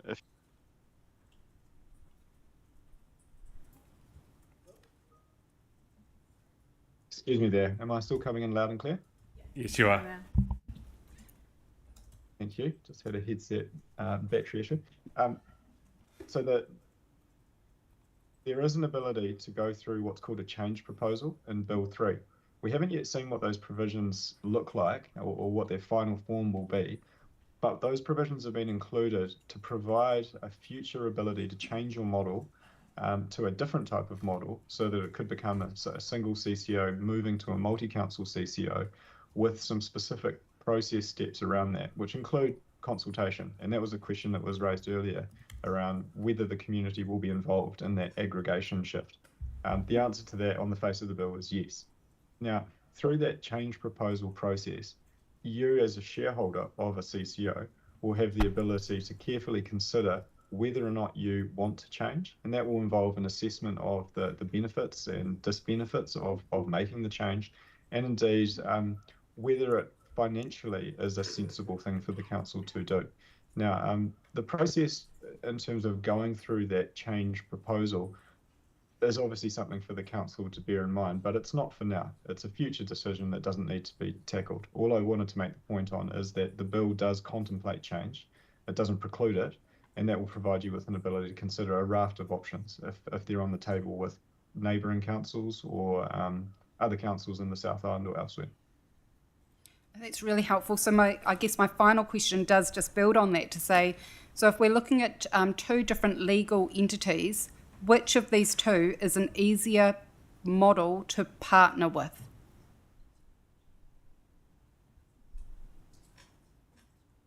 I think my response to that question will be, if you are working with an in-house business unit, your scope for working with other territorial authorities or other parties is going to be limited to a contract type model or an agreed joint arrangement, which sits in an LGA context. Now, that will involve, on the face of Bill 3, a decision-making process to work through to get to that point. But it might not be able to realise all of the financial benefits that will be associated with the CCO, because you'll still be subject to the same debt covenants and debt limits set by LGFA for your whole of council debt. Shifting to the CCO has that additional financial benefit, but it also means as a shareholder that you will be able to work with any other future partners around what it looks like for them to accede to your CCO. And as your mayor mentioned earlier, that might only be possible if they agree to pay a contribution towards the initial setup costs, and other such matters around how they will transition into the CCO. So I think you've actually got to, because you're getting in, or the proposal here is to get in early, it means you're in the box seat, I suppose, as the sole shareholder of the CCO that is then the author of your own destiny around how an aggregation might take place, or whether or not you even have any appetite to look at that model. Wonderful. Can I just say, like my colleague, Councillor Munt, I found your presentation to be really thorough and helpful, and the language that you used was quite straightforward. So thank you. Mike, I don't know if that's the first time you've had that feedback for a 1:30 to 2:30 slot in the afternoon, but you might want to write it down. It's glowing praise indeed. If I could get that from the court a few more times, that would be great. Deborah. Thank you, and I'll just take off my camera so I don't lose you. And my apologies, my voice is going. Thanks very much for the information. I guess it comes back to making the decision without all the facts that we have in front of us, and the number of times that I've actually heard, we don't know what Bill number 3 is going to have, and it's expected to be the decision released in June. So wouldn't it be more prudent to actually make a decision in June once one has all the information available to it to make a sound decision? I'm not necessarily convinced by that. I mean, we know that there have been some fairly substantive submissions made on the Water Services Bill 3. There's no denying that, and that may mean that there is some change, but the model that is being proposed here is a CCO model, council-controlled organisation. And so no matter which way the bill ends up landing, there will be a control provision where a shareholding council can, through the statement of expectations, impose some direction and set some objectives and outcomes that the CCO will deliver. And that's the way in which the provisions around the SOE are eventually framed is going to result in there could be some greater influence to shareholding councils or a relatively more modified or lesser degree of control. But irrespective, there will be an ability to orchestrate and provide that direction to the CCO. So to the extent that there might be some change, yes, we can't deny that, but I don't think it's going to fundamentally change the model that you're being asked to consider right now. All of the other aspects that sit in Bill 3 have been broadcast by the government for some time, and that's around the increased accountability, increased transparency, and the fact that there's going to be a further round of consultation if you choose to change your model in the future. So I don't think that where the bill lands overall will have an undue impact on the decision that you're needing to make now. There will be some technical changes, but based on what's been produced in consultation, I think you know pretty well what the options look like and the relative benefits and disadvantages of those. Thanks, Mike and Deborah. Before you ask your next question, Deborah, sorry, I'll come back to you. I've just got one more question, Sam. Yes, I'll come back to you. I just want Sharon to provide an answer to that question you just asked, because I think we need to hear, if we were to wait till June, is there enough time to develop the water services plan? We might have more certainty around the legislation outcome, but can we meet the time frame of 3rd of September for the work that staff would need to do in-house, Sharon? It's an easy answer, Sam. No, we couldn't. It would be far too tight a timeline. Thanks, Deborah. I just thought that gave some clarity for your answer, for your question. No, thank you. And I've got one more question, and I guess it's around the mention of a change proposal that can be to say that the current, if you chose a WSCCO model, or maybe the in-house whatever, I guess with regards to the future of local government per se, and the benefits of harmonisation with regards to funding models, what can you easily disband a CCO once it's been set up under this model, and how would the model impact if you had a CCO and you had to futuristically by a government amalgamate with your neighbours that had a different model? How would that system work? Are there any risks around that system? And I guess the other point is too that if we make a decision that a community don't agree with, under that change proposal that you mentioned in the bill, if enough elected persons was elected to council, could they enact that change proposal in a very short time frame if they weren't happy with a decision either way that was made?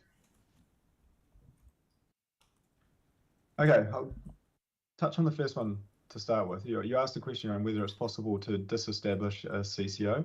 The answer is yes. There is a process around that, and depending on what the CCO is responsible for in terms of delivering services, there'll be a need to deal with the transfer of those services back to the council if that's the disestablishment model that's being progressed.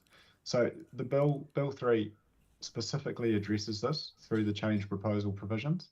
It provides for a disestablishment or changing of the shareholding arrangements of a CCO. So at some point, if there's a 3-council CCO, then there could be a change so that it becomes a 2-council CCO, and that will need to be fundamentally dealt with by the shareholders following community input into that proposed decision. So that's probably the first question there. In terms of the community disagreement point, again, we're speculating on what might be post the next triennial election. But look, every council, when it goes through changes and its makeup changes, may well have a different view on decisions that have already been made by the council. The question is how far those decisions might have been implemented or not, and in terms of how they can be unwound, or even where contracts have been entered into, whether it's still available for the council to decide to disestablish that contract. Now, I think we're speculating there, and it's probably not that helpful for the decision that's being asked of you right now. So that might be my answer for you on that one, Councillor Hassan. And the final one was around, I guess that covers amalgamation because it can be disestablished. So no, thanks very much for your clarity on answering my question. Your first comment was around amalgamation, and you mentioned price harmonisation. Yeah. If I can just draw attention. I think a lot of the concern that was played out through the Three Waters reforms under the former government was that there would be cross-subsidisation between different councils and different communities, because price harmonisation was an objective that was sought to be achieved at an early stage. That's not, in fact, a mandatory requirement of moving to a multi-council model. When Watercare was established through the amalgamation of Auckland Council, the transition to reach price harmonisation across all of Auckland was a 7 or 8 year process, because some of the TAs had much higher rates versus others, and there was a process that was worked to try and reach that harmonisation. So I think that's a point that would have to be tackled if, in fact, you do end up in a place of being asked to consider adding councils to your CCO. One of the transfer related issues will be, well, what does that look like for the charges that we require of our community versus what you will need to provide for your growth? And we may well see that there's appetite for one CCO, but with two different approaches to how it delivers its necessary growth or services, and what charges are needed to be taken from communities in order to deliver on those objectives. Okay. Thank you. Thanks, Deborah. Sophie. Yeah, kia ora, Mike. Thank you very much for your time, and Julie also for your expertise. This is a really long conversation, but it's really useful, so thank you. My question is around, thank you for referencing things like Section 187 and everything, because it's quite interesting reading the legislation. And there's one a couple a bit later, 189, around the limits of a statement of expectation, and then further along there's another one around, I think it's 193, around the water services strategy. And the reason I mention those is that it basically says it's requiring that the statement of expectations and the water services strategies don't go over and above any of the regulations that are being set as well. And I guess the question there for me is, I know that a good portion of this reform is about trying to standardise everything to try and make things more consistent and predictable and all that sort of stuff. But at the same time, sometimes you think about local conditions. So when we heard from Taumata Arawai around how they would assess what level of environmental standards would be required if you're discharging wastewater to ground, for instance, what if we had evidence that disagreed with that, and we could see where they were coming from, but actually we wanted better than what was being required? Like, how can we even put that in there if it's going to get disregarded? Or for instance, in terms of complaints and consumer rights, I see that there's sections in there around how you can, which looks like there's going to be, people can obviously make complaints to a WSCCO or to an in-house business unit, and there's various other levels there.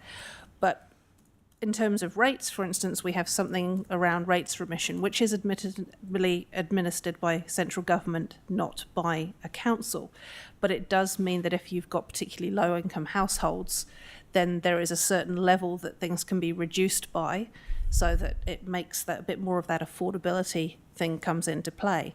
In terms of water, that would be potentially an allocation of water that they can guarantee that you're going to access, which we don't have in Selwyn at the moment, but it's one of those things that was raised in one of the submissions, literally by the public health unit. And so I'm really interested to know if we see some things, or we recognise that there are conditions that we would like in this area, or that our residents are advocating strongly for, but they don't fit within the regulations that are being imposed, for however good the reasons for those regulations are. Is there a way that we can put it in a strategy or a statement of expectations that won't be immediately disregarded or struck out? Yeah, so well picked up on clause 189. That does set or specify some process steps and also limits for a statement of expectations. But I think the framing of that provision is probably something for you to reflect on, because what it says is that if a CCO receives a statement of expectations that is inconsistent with a directional requirement imposed by a regulator, the regulatory directional requirement prevails to the extent of the inconsistency. Now, the way I see that operating is that if Taumata Arawai or the Commerce Commission sets a directional requirement at a uniform level, and you then, as a shareholding council, seek to deliver a statement of expectations that is not compliant in terms of being less stringent, I would see that being an inconsistency. And what that provision is saying is that it's not, the water organisation won't be allowed to adopt that more softer operating environment. It will need to comply with the uniform direction rather than go with something more enabling. And I guess the difference, it's a terminology issue. The bill refers to the directions or requirements issued by the regulators. They might be quite different from targets. They might be limits. And so if you're going over those limits, then you're expected to comply. But the setting of those directions or requirements doesn't mean that they become a target. And you might still be able to set an expectation that your CC operates well in excess of those limits, so that they are seen to be operating in a better way environmentally. Thank you. Deborah, did you have something else?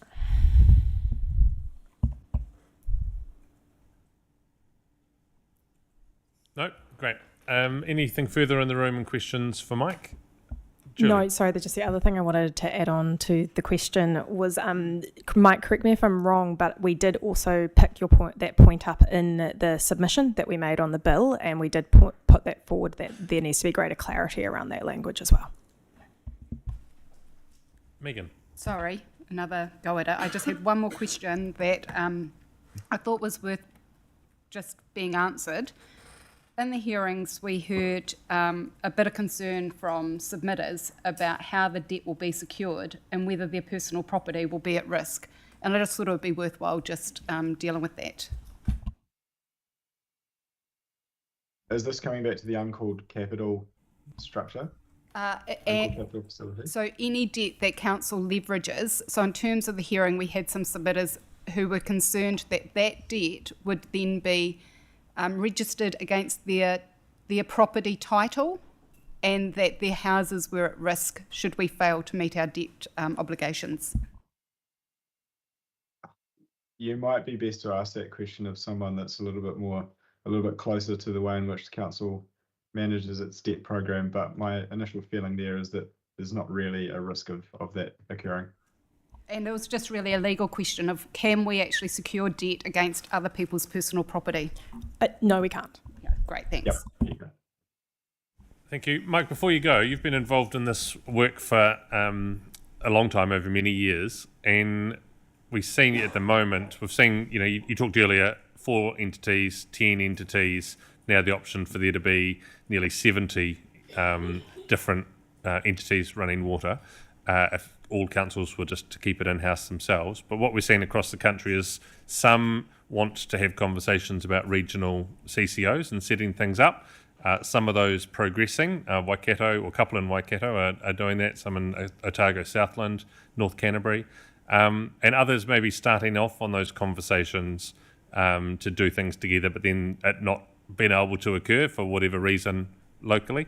If you were to think, in 10 years' time, as we move forward, are you thinking that the things, you talked about change before, but are you expecting, and you're engaged with other councils too, that whatever we decide now is where we're at, or are we on a trajectory that over the next 10 years we might move from this 60 odd that we've got down to 50 or 40 and a continuation of coming together of councils, or do you see the trajectory remain apart?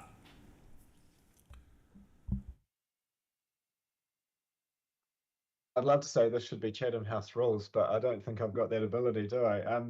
Look, we're in a public meeting, sorry. I know. And I was being a little facetious there. My personal view here is that there is some sense in scale supporting a financially sustainable delivery model. And look, some councils, metros in particular, they have that scale as it currently stands. Others don't. I don't think that this reform will necessarily be successful if we just shift from 60-something in-house delivery models to 60-something standalone CCOs. I do think that the benefit of scale is there to be realised. And that is, of course, what the 4-entity model sought to achieve. The 10 model, not as good as the 4 on that pure scale perspective, but still better than 60 entities. So I think we are on a trajectory where we will see over time the necessity of partnering with other councils. We're being told by DIA, and have been for some time, that as things currently stand, there are around about a third of councils who are okay and can probably survive on their own, another third who are pretty on the line, and then another third who are really struggling to show that they can be financially sustainable without some form of aggregation and amalgamation. And I feel sorry for those councils. They may well find that this legislation and this policy forces them into a different operating framework. But at the end of the day, if the consumers and the communities will benefit from that, then perhaps that's not the worst way forward. So I think, long story short there, Sam, I've got a tendency to talk. I do think that where we are starting from now will be encouraged politically by this government and the other, the left, to consider amalgamation, simply because of that scale benefit that will be realised. The other point there is scalability of a CCO is a benefit, of course. The more you scale, I think the better you will have, the better prospects you'll have in recruiting a really high quality set of expert staff, and also governors through your directors as well. They will be more attractive as entities to be able to for that reason. Thank you. We've got one further question from Elizabeth. Thank you. Obviously, we've got quite a number of examples around the country where that's already taken place. Can you give an example of where that upscaling, amalgamating various councils together for water has gone really well? Well, the only real example of a water amalgamation model is Watercare. That's the best example across our country, but of course it was done through bespoke legislation. So the process that was worked through was quite different from what you're tackling here.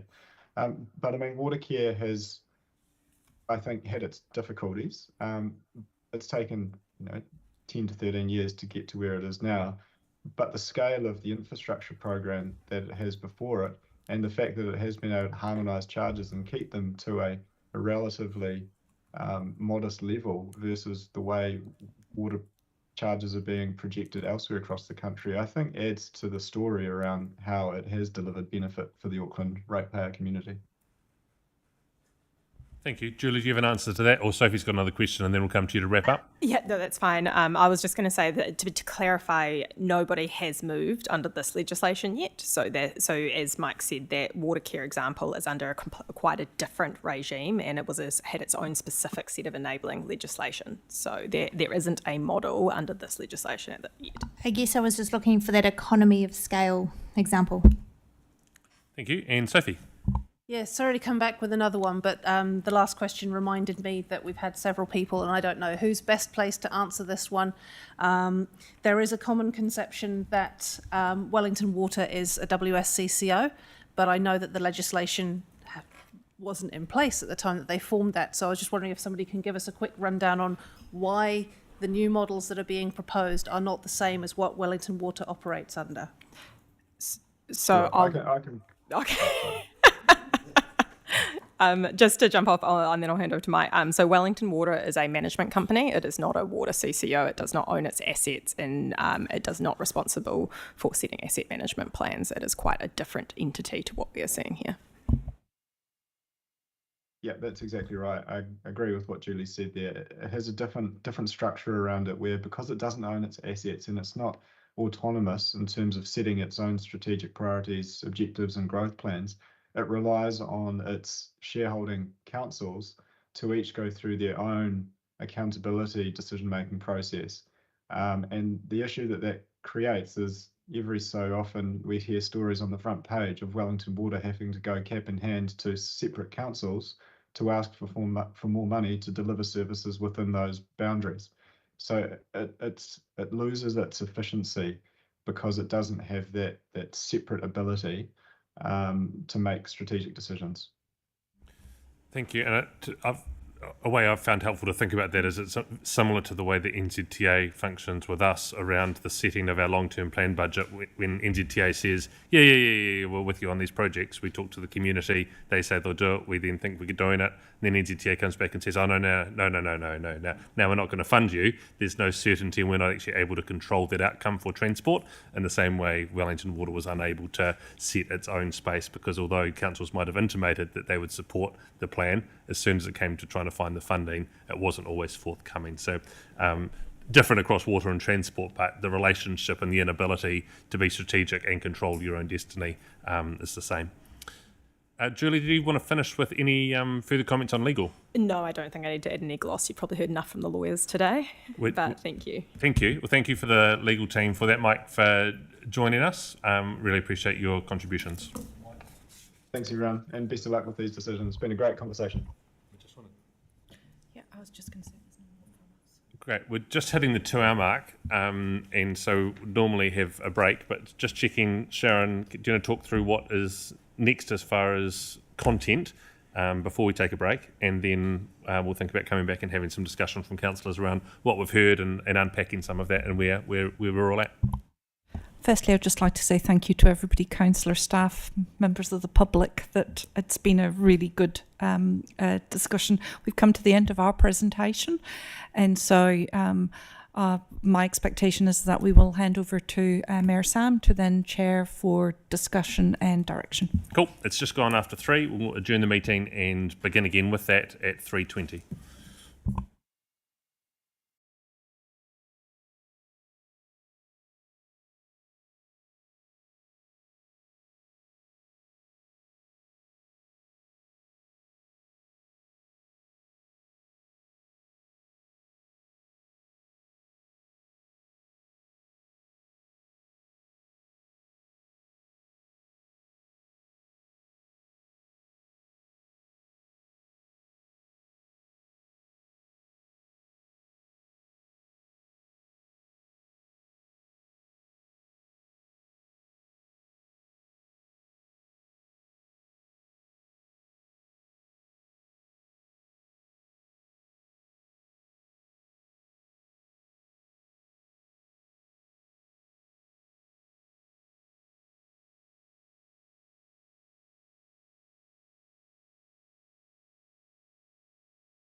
The deliberations, just as far as the order of proceedings goes now, under Standing Orders 9.12, I'm just going to propose that we bring an item of business that's not currently on the agenda to be dealt with at this meeting.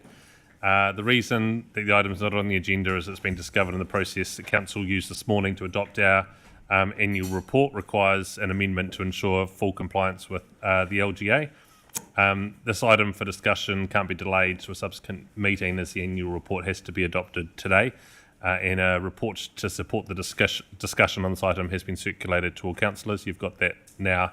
It's a one-page document from Sharon, and the change and the only addition that we needed to make this morning, although the auditor had been invited to be at this meeting, they were only able to attend online, and then we did not have a signed copy of the letter. We only had the letter unsigned, and it needed to have the pen mark on it to be fully compliant. So the report that you have today, I'm just going to talk to, it should be in your inbox rather than in diligent, so you'll just need to go to your emails, and I'll just ask Sharon to talk to the report. Thanks, Sam. And so the recommendation is to rescind the resolutions made at 9 a.m. For council adoption meeting held on the 26th of March 2025.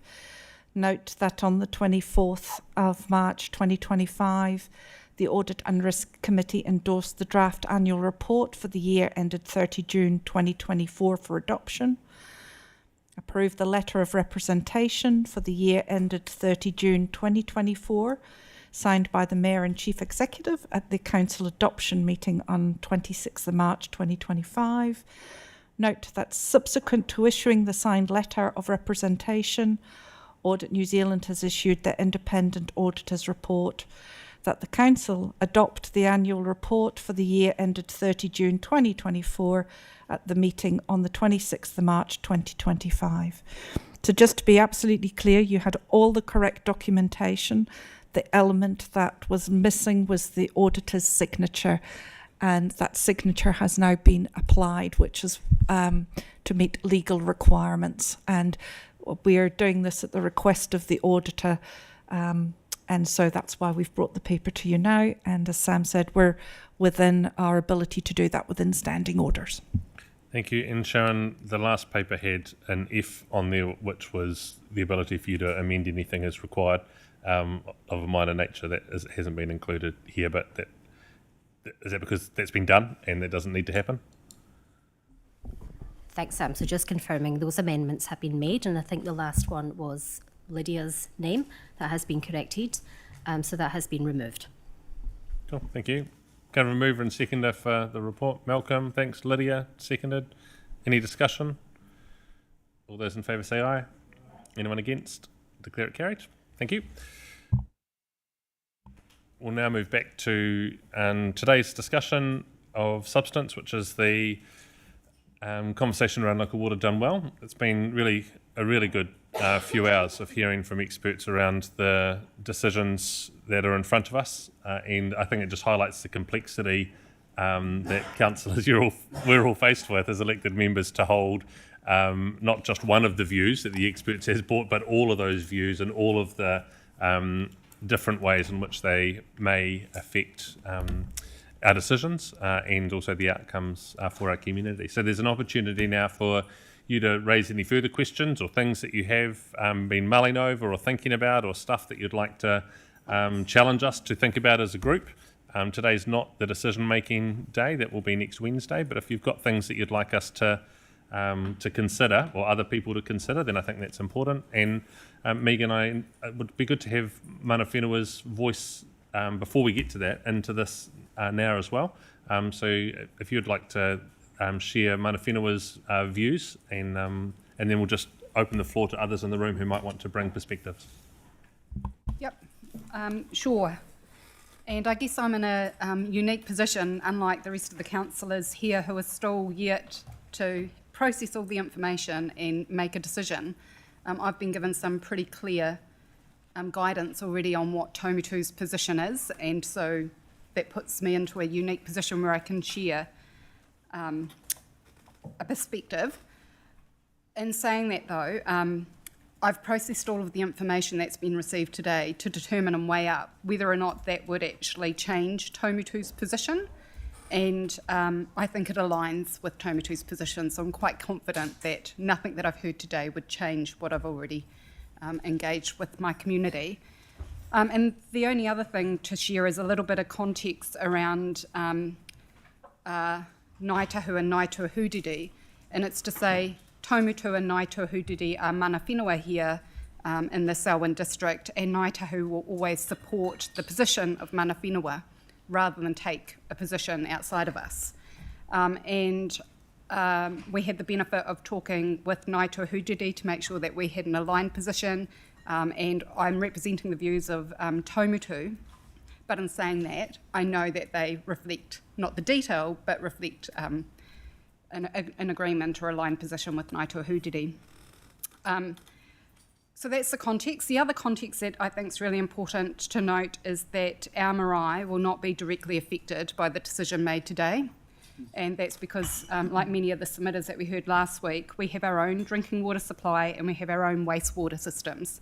So we won't be directly impacted, but many of our people live in this district, so will be affected directly as well. And they live in the urban environment. The first thing to address is the concerns about motivation behind iwi voice and mana whenua voice. And I've already shared this today, and that is there's this concern about the iwi seeking property rights or ownership over freshwater, privatisation and commercialisation over freshwater, and that has not been our position or our motive in any way whatsoever. However, in saying that, we do have a business that profits from the use of water, and that's our farming business. And that's no different than any other farmer who gets a commercial return from the use of water. But that is it, as far as I'm aware, of our commercial interests in water. Instead, our interests are in water quality and ensuring that there is a generational life-sustaining capacity of water is protected. And I said earlier today about that's what motivates us to say, well, what is it really that we want to see? And that is good quality drinking water that's made available to all people at its lowest possible price point.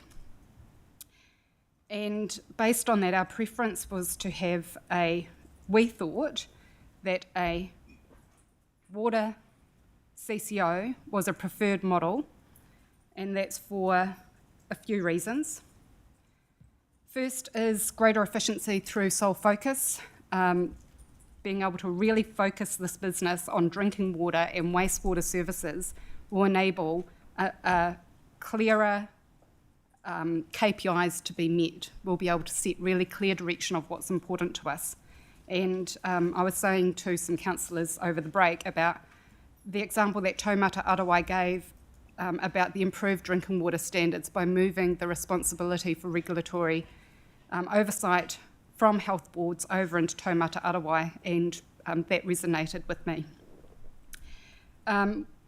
We believe that the skills of professional directors who have like a range of skills, a good understanding of industry and finance and partnership will be able to, it shouldn't be undervalued. I think they'll be able to bring greater efficiency to the delivery of water services. We heard from the legal team that a CCO model will enable easier and better partnering and benefits of shared services and ability to benefit from economies of scale. We also had affordability, so efficiency and ability to partner will actually enable a more affordable service. A water services CCO will also have higher level of transparency when combined with their regulatory oversight, and that we believe that having a high level of transparency will enable communities to hold council and the company to account. Control, so we've heard a little bit of concern about who ultimately will have control, and through the legal session we're able to see what tools will be available to ensure that there is a level of control, because what we'd be advocating for is whatever KPIs, or I think it was set up as, rather than, I think the language that they used was not being necessarily about, like, it's a direction. So it's not a letter of expectation. There is an element of direction that we can actually instruct. And we would like to see some KPIs that link to environmental bottom lines and a user pay system that focuses on the lowest possible price point without reducing water quality.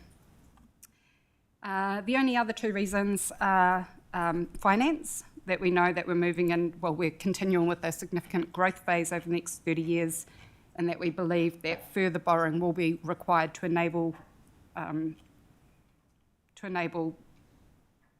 costs of that to be spread over the users of the water services. And then the other part that we've heard of over the last 9 months is that the staff within council have been subject to this kind of change phase for so long now that they're at a point of being quite exhausted by the challenge of change constantly in front of them.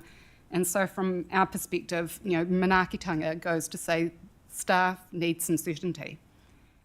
So that's the position that we've framed up from Taumitu. And we're hoping to make it really clear that we have no motivation about privatisation or commercialisation of water.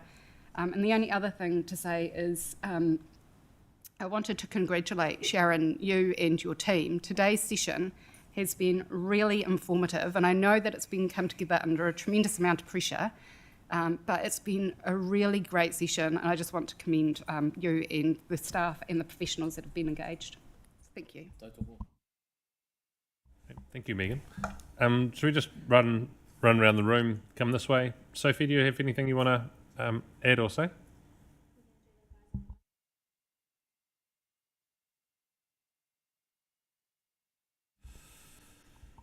Yeah, I probably won't take too long, she says, hopefully. No, this was really interesting. I'm glad we had this opportunity to kind of, some of it is kind of fact-checking and truth sourcing a lot of information, because you can have these conversations over so much time, and then there's all the workshops that happened over the last 5 years, and then legislation changed and everything else, and sometimes you just need to reset stuff. So like just about everybody else, I've got several pages worth of notes and lots to think about. I am concerned that this whole process has been extremely difficult in terms of communications with people, because this is a very emotive topic and it always will be. And outside of this room, I don't know who is going, like, we have a few people, well, one person who has managed to sit through the whole day, which is great, who's not from council, but who else is going to actually sit through and listen to 9 hours worth of, or however many hours it is that we've been here? It actually probably works out about 6, but still, there's been a lot of information, but who's got time to go through and listen to that? And we have gone through so many different things, and it's been really valuable. But just like everything else, that is hard to communicate outside this room. Either way, I'm grateful that we've had this. I've got another week to think about everything. And yeah, thank you. Elizabeth. Yeah, look, there's a lot to unpack. I'm really happy with the details that have come out in the questions that I've given, and I think I'm still wanting to understand a little bit more about the real benefit of the Wesco, because I think there isn't as much variation on that as anticipated. So I will be spending the rest of the week looking at what some of the other councils have put through in their consultation documents to give us a little bit of clarity. I am concerned that under the Wesco model that we could be ushered into a multi-council agreement when we've already had the consultation documents come back from, was it PwC that did that? I'm trying to think, sorry, who the consultants were. The lady that came on this today anyway. And they showed very clearly that us amalgamating with other councils as a Wesco, joint Wescos, was financially completely non-viable for us. So financially it doesn't stack up to go to a Wesco, basically. In-house is proving to be the cheaper option, and my priority is the affordability for the community. And we saw that through the 280% equals roughly the same as the 500% for the Wesco in terms of the debt availability. Thanks, Elizabeth. Deborah and Phil online, do you want to throw any points of view into the conversation?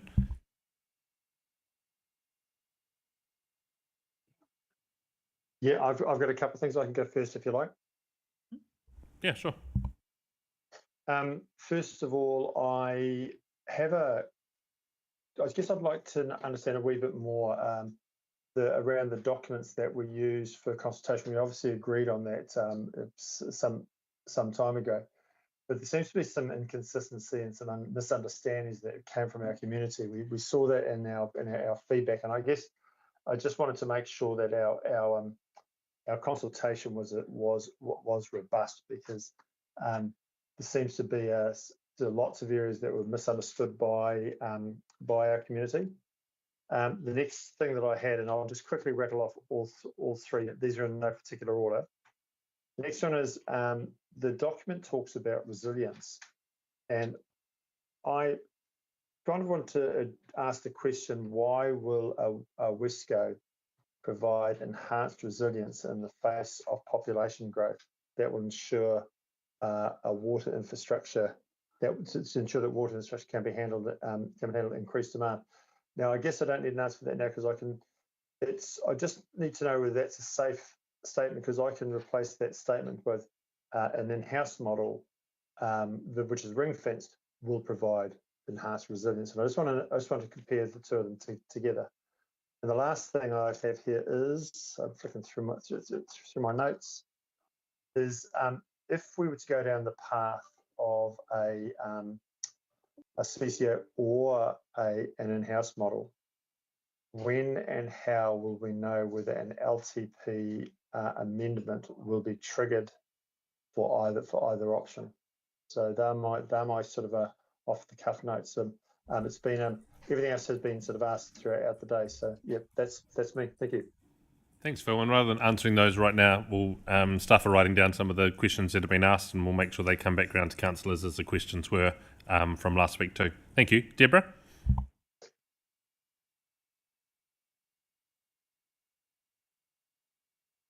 Right. I hope you can all hear me. Look, thanks for all of those that participated. I've got screeds of notes, very, very informative, and thanks for all the staff and those present for going through and trying to ask as many questions as we'd forwarded on during the weekend for this process. Personally, for myself, I would like to stand back, sift through the information that I've got, and try and understand it. Thanks, Sophie. I appreciated you looking at the particular legislative clauses. I've got one question, and I suppose it poses from the final question that I got to ask from Mike, our legal advisor. It was around the disestablishment of a CCO and the process. What would be the costs if that actually happened with regards to our ratepayers? And I'd just like that question teased out and answered, please, because it is a cost that would be passed on to all ratepayers of the Selwyn District Council. Thank you. Thanks, Deborah. Nicole?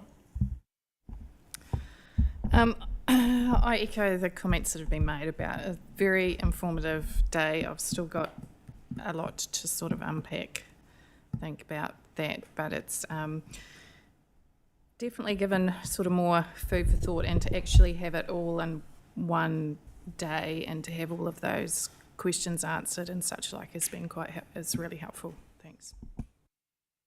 Thanks, Nicole. Grant? No, I've got enough information there, thank you. Bob? Yeah, just thank all the presenters. The mist is a wee bit thinner, so it's been a great day actually. Thank you, everybody. Thank you. And Lydia? No, I think I've gathered a fair bit more information today, and I guess I've got a bit to think about, but and I know that the team will get me those numbers that I'm after, so once I've got those, I'm pretty good to look at what I've got. Okay. We have... oh, yeah, you got to come back the other side. Malcolm. I am still awake down here. How could I not be? Such a riveting day of information. No, I am very pleased with the amount of information we've got today. Having sat through and taken copious notes the other day when the people came to make their submissions, I have seen many of those submission points put to bed today by information that we've got around the PA Act and various other reasons why we did things, whether we were going to have an asset that was going to be sold off, many things that were levelled at us in those submissions, which unfortunately were based on misinformation, which have been put to bed today. What it does really highlight to me is this is a generational decision. This is a decision that we look to the future with. It's a very big decision, as it was back in 2008 when we borrowed $90 million to expand the Eastern Selwyn Sewerage Scheme. So I'd like people to keep that in mind about the strategic nature of the decisions we're going to make next week. Bill number 3, the overall objectives for water service delivery, including the ability to support housing growth and urban development and the needs for future generations. That is where it sits in my mind. I don't agree with Elizabeth saying that we're not going to be better off. I think when you look at that phrase and you look to the future, we will be better off. So that's where I'm looking at the moment. Thanks, Malcolm. Shane? Yeah, just quickly from me, I just wanted to thank everybody for the extreme amount of work that's been undertaken to deliver us the information today, and also to the submitters as well, and hopefully they do receive the information, because everything that's been delivered to us and now and before clearly answers a lot of the questions. The detail is in there, but I do appreciate the presentation today, especially from the legal aspect and the questions asked from councillors. It's allowed me to distill my thoughts for next week. I do appreciate the submitters having come in last week, and although I had a difficult time with some of it, that is part and parcel of governance. And as Malcolm has said, we're not here for today, we're here for 100 years of decision making into the future. So taking that context into next week's deliberations, I certainly will be for the benefit of our children and the children after us. Thank you. Thanks, Shane. There's a couple of things we need to do before we close. One is confirm the minutes from the hearings on the 20th of March, and being in today's agenda. Moved Shane, seconded Sophie. Any conversation on those minutes? All those in favour say aye. Anyone against? Declare it carried. And then in the report that we're focused on is that we receive this report that's been the focus of today, and all the presenters that have joined us, that we receive the 417 submissions through the consultation process and agree to accept 6 late submissions, which have been included as well. Moved by Bob, seconded by Elizabeth. Any discussion on that? All those in favour say aye. Aye. Anyone against? Declare it carried. You were for that, Shane? You're a late aye? Yeah, okay. Sharon, I think that concludes the formality parts of today that need to be included in this meeting. So, councillors, there will be a further report that will come to council meeting next week. It's an extraordinary council meeting next week, and this is the only item that's planned to be on the agenda. That is in the afternoon, Wednesday the 2nd, and we have a Finance Performance Committee meeting in the morning before that.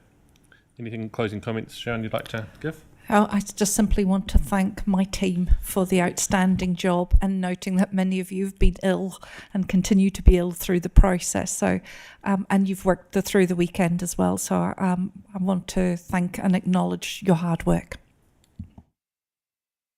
And thank you to the ladies taking the minutes and who were pumping out documents even up to like 9:30 last night. Deborah, you had something else to add?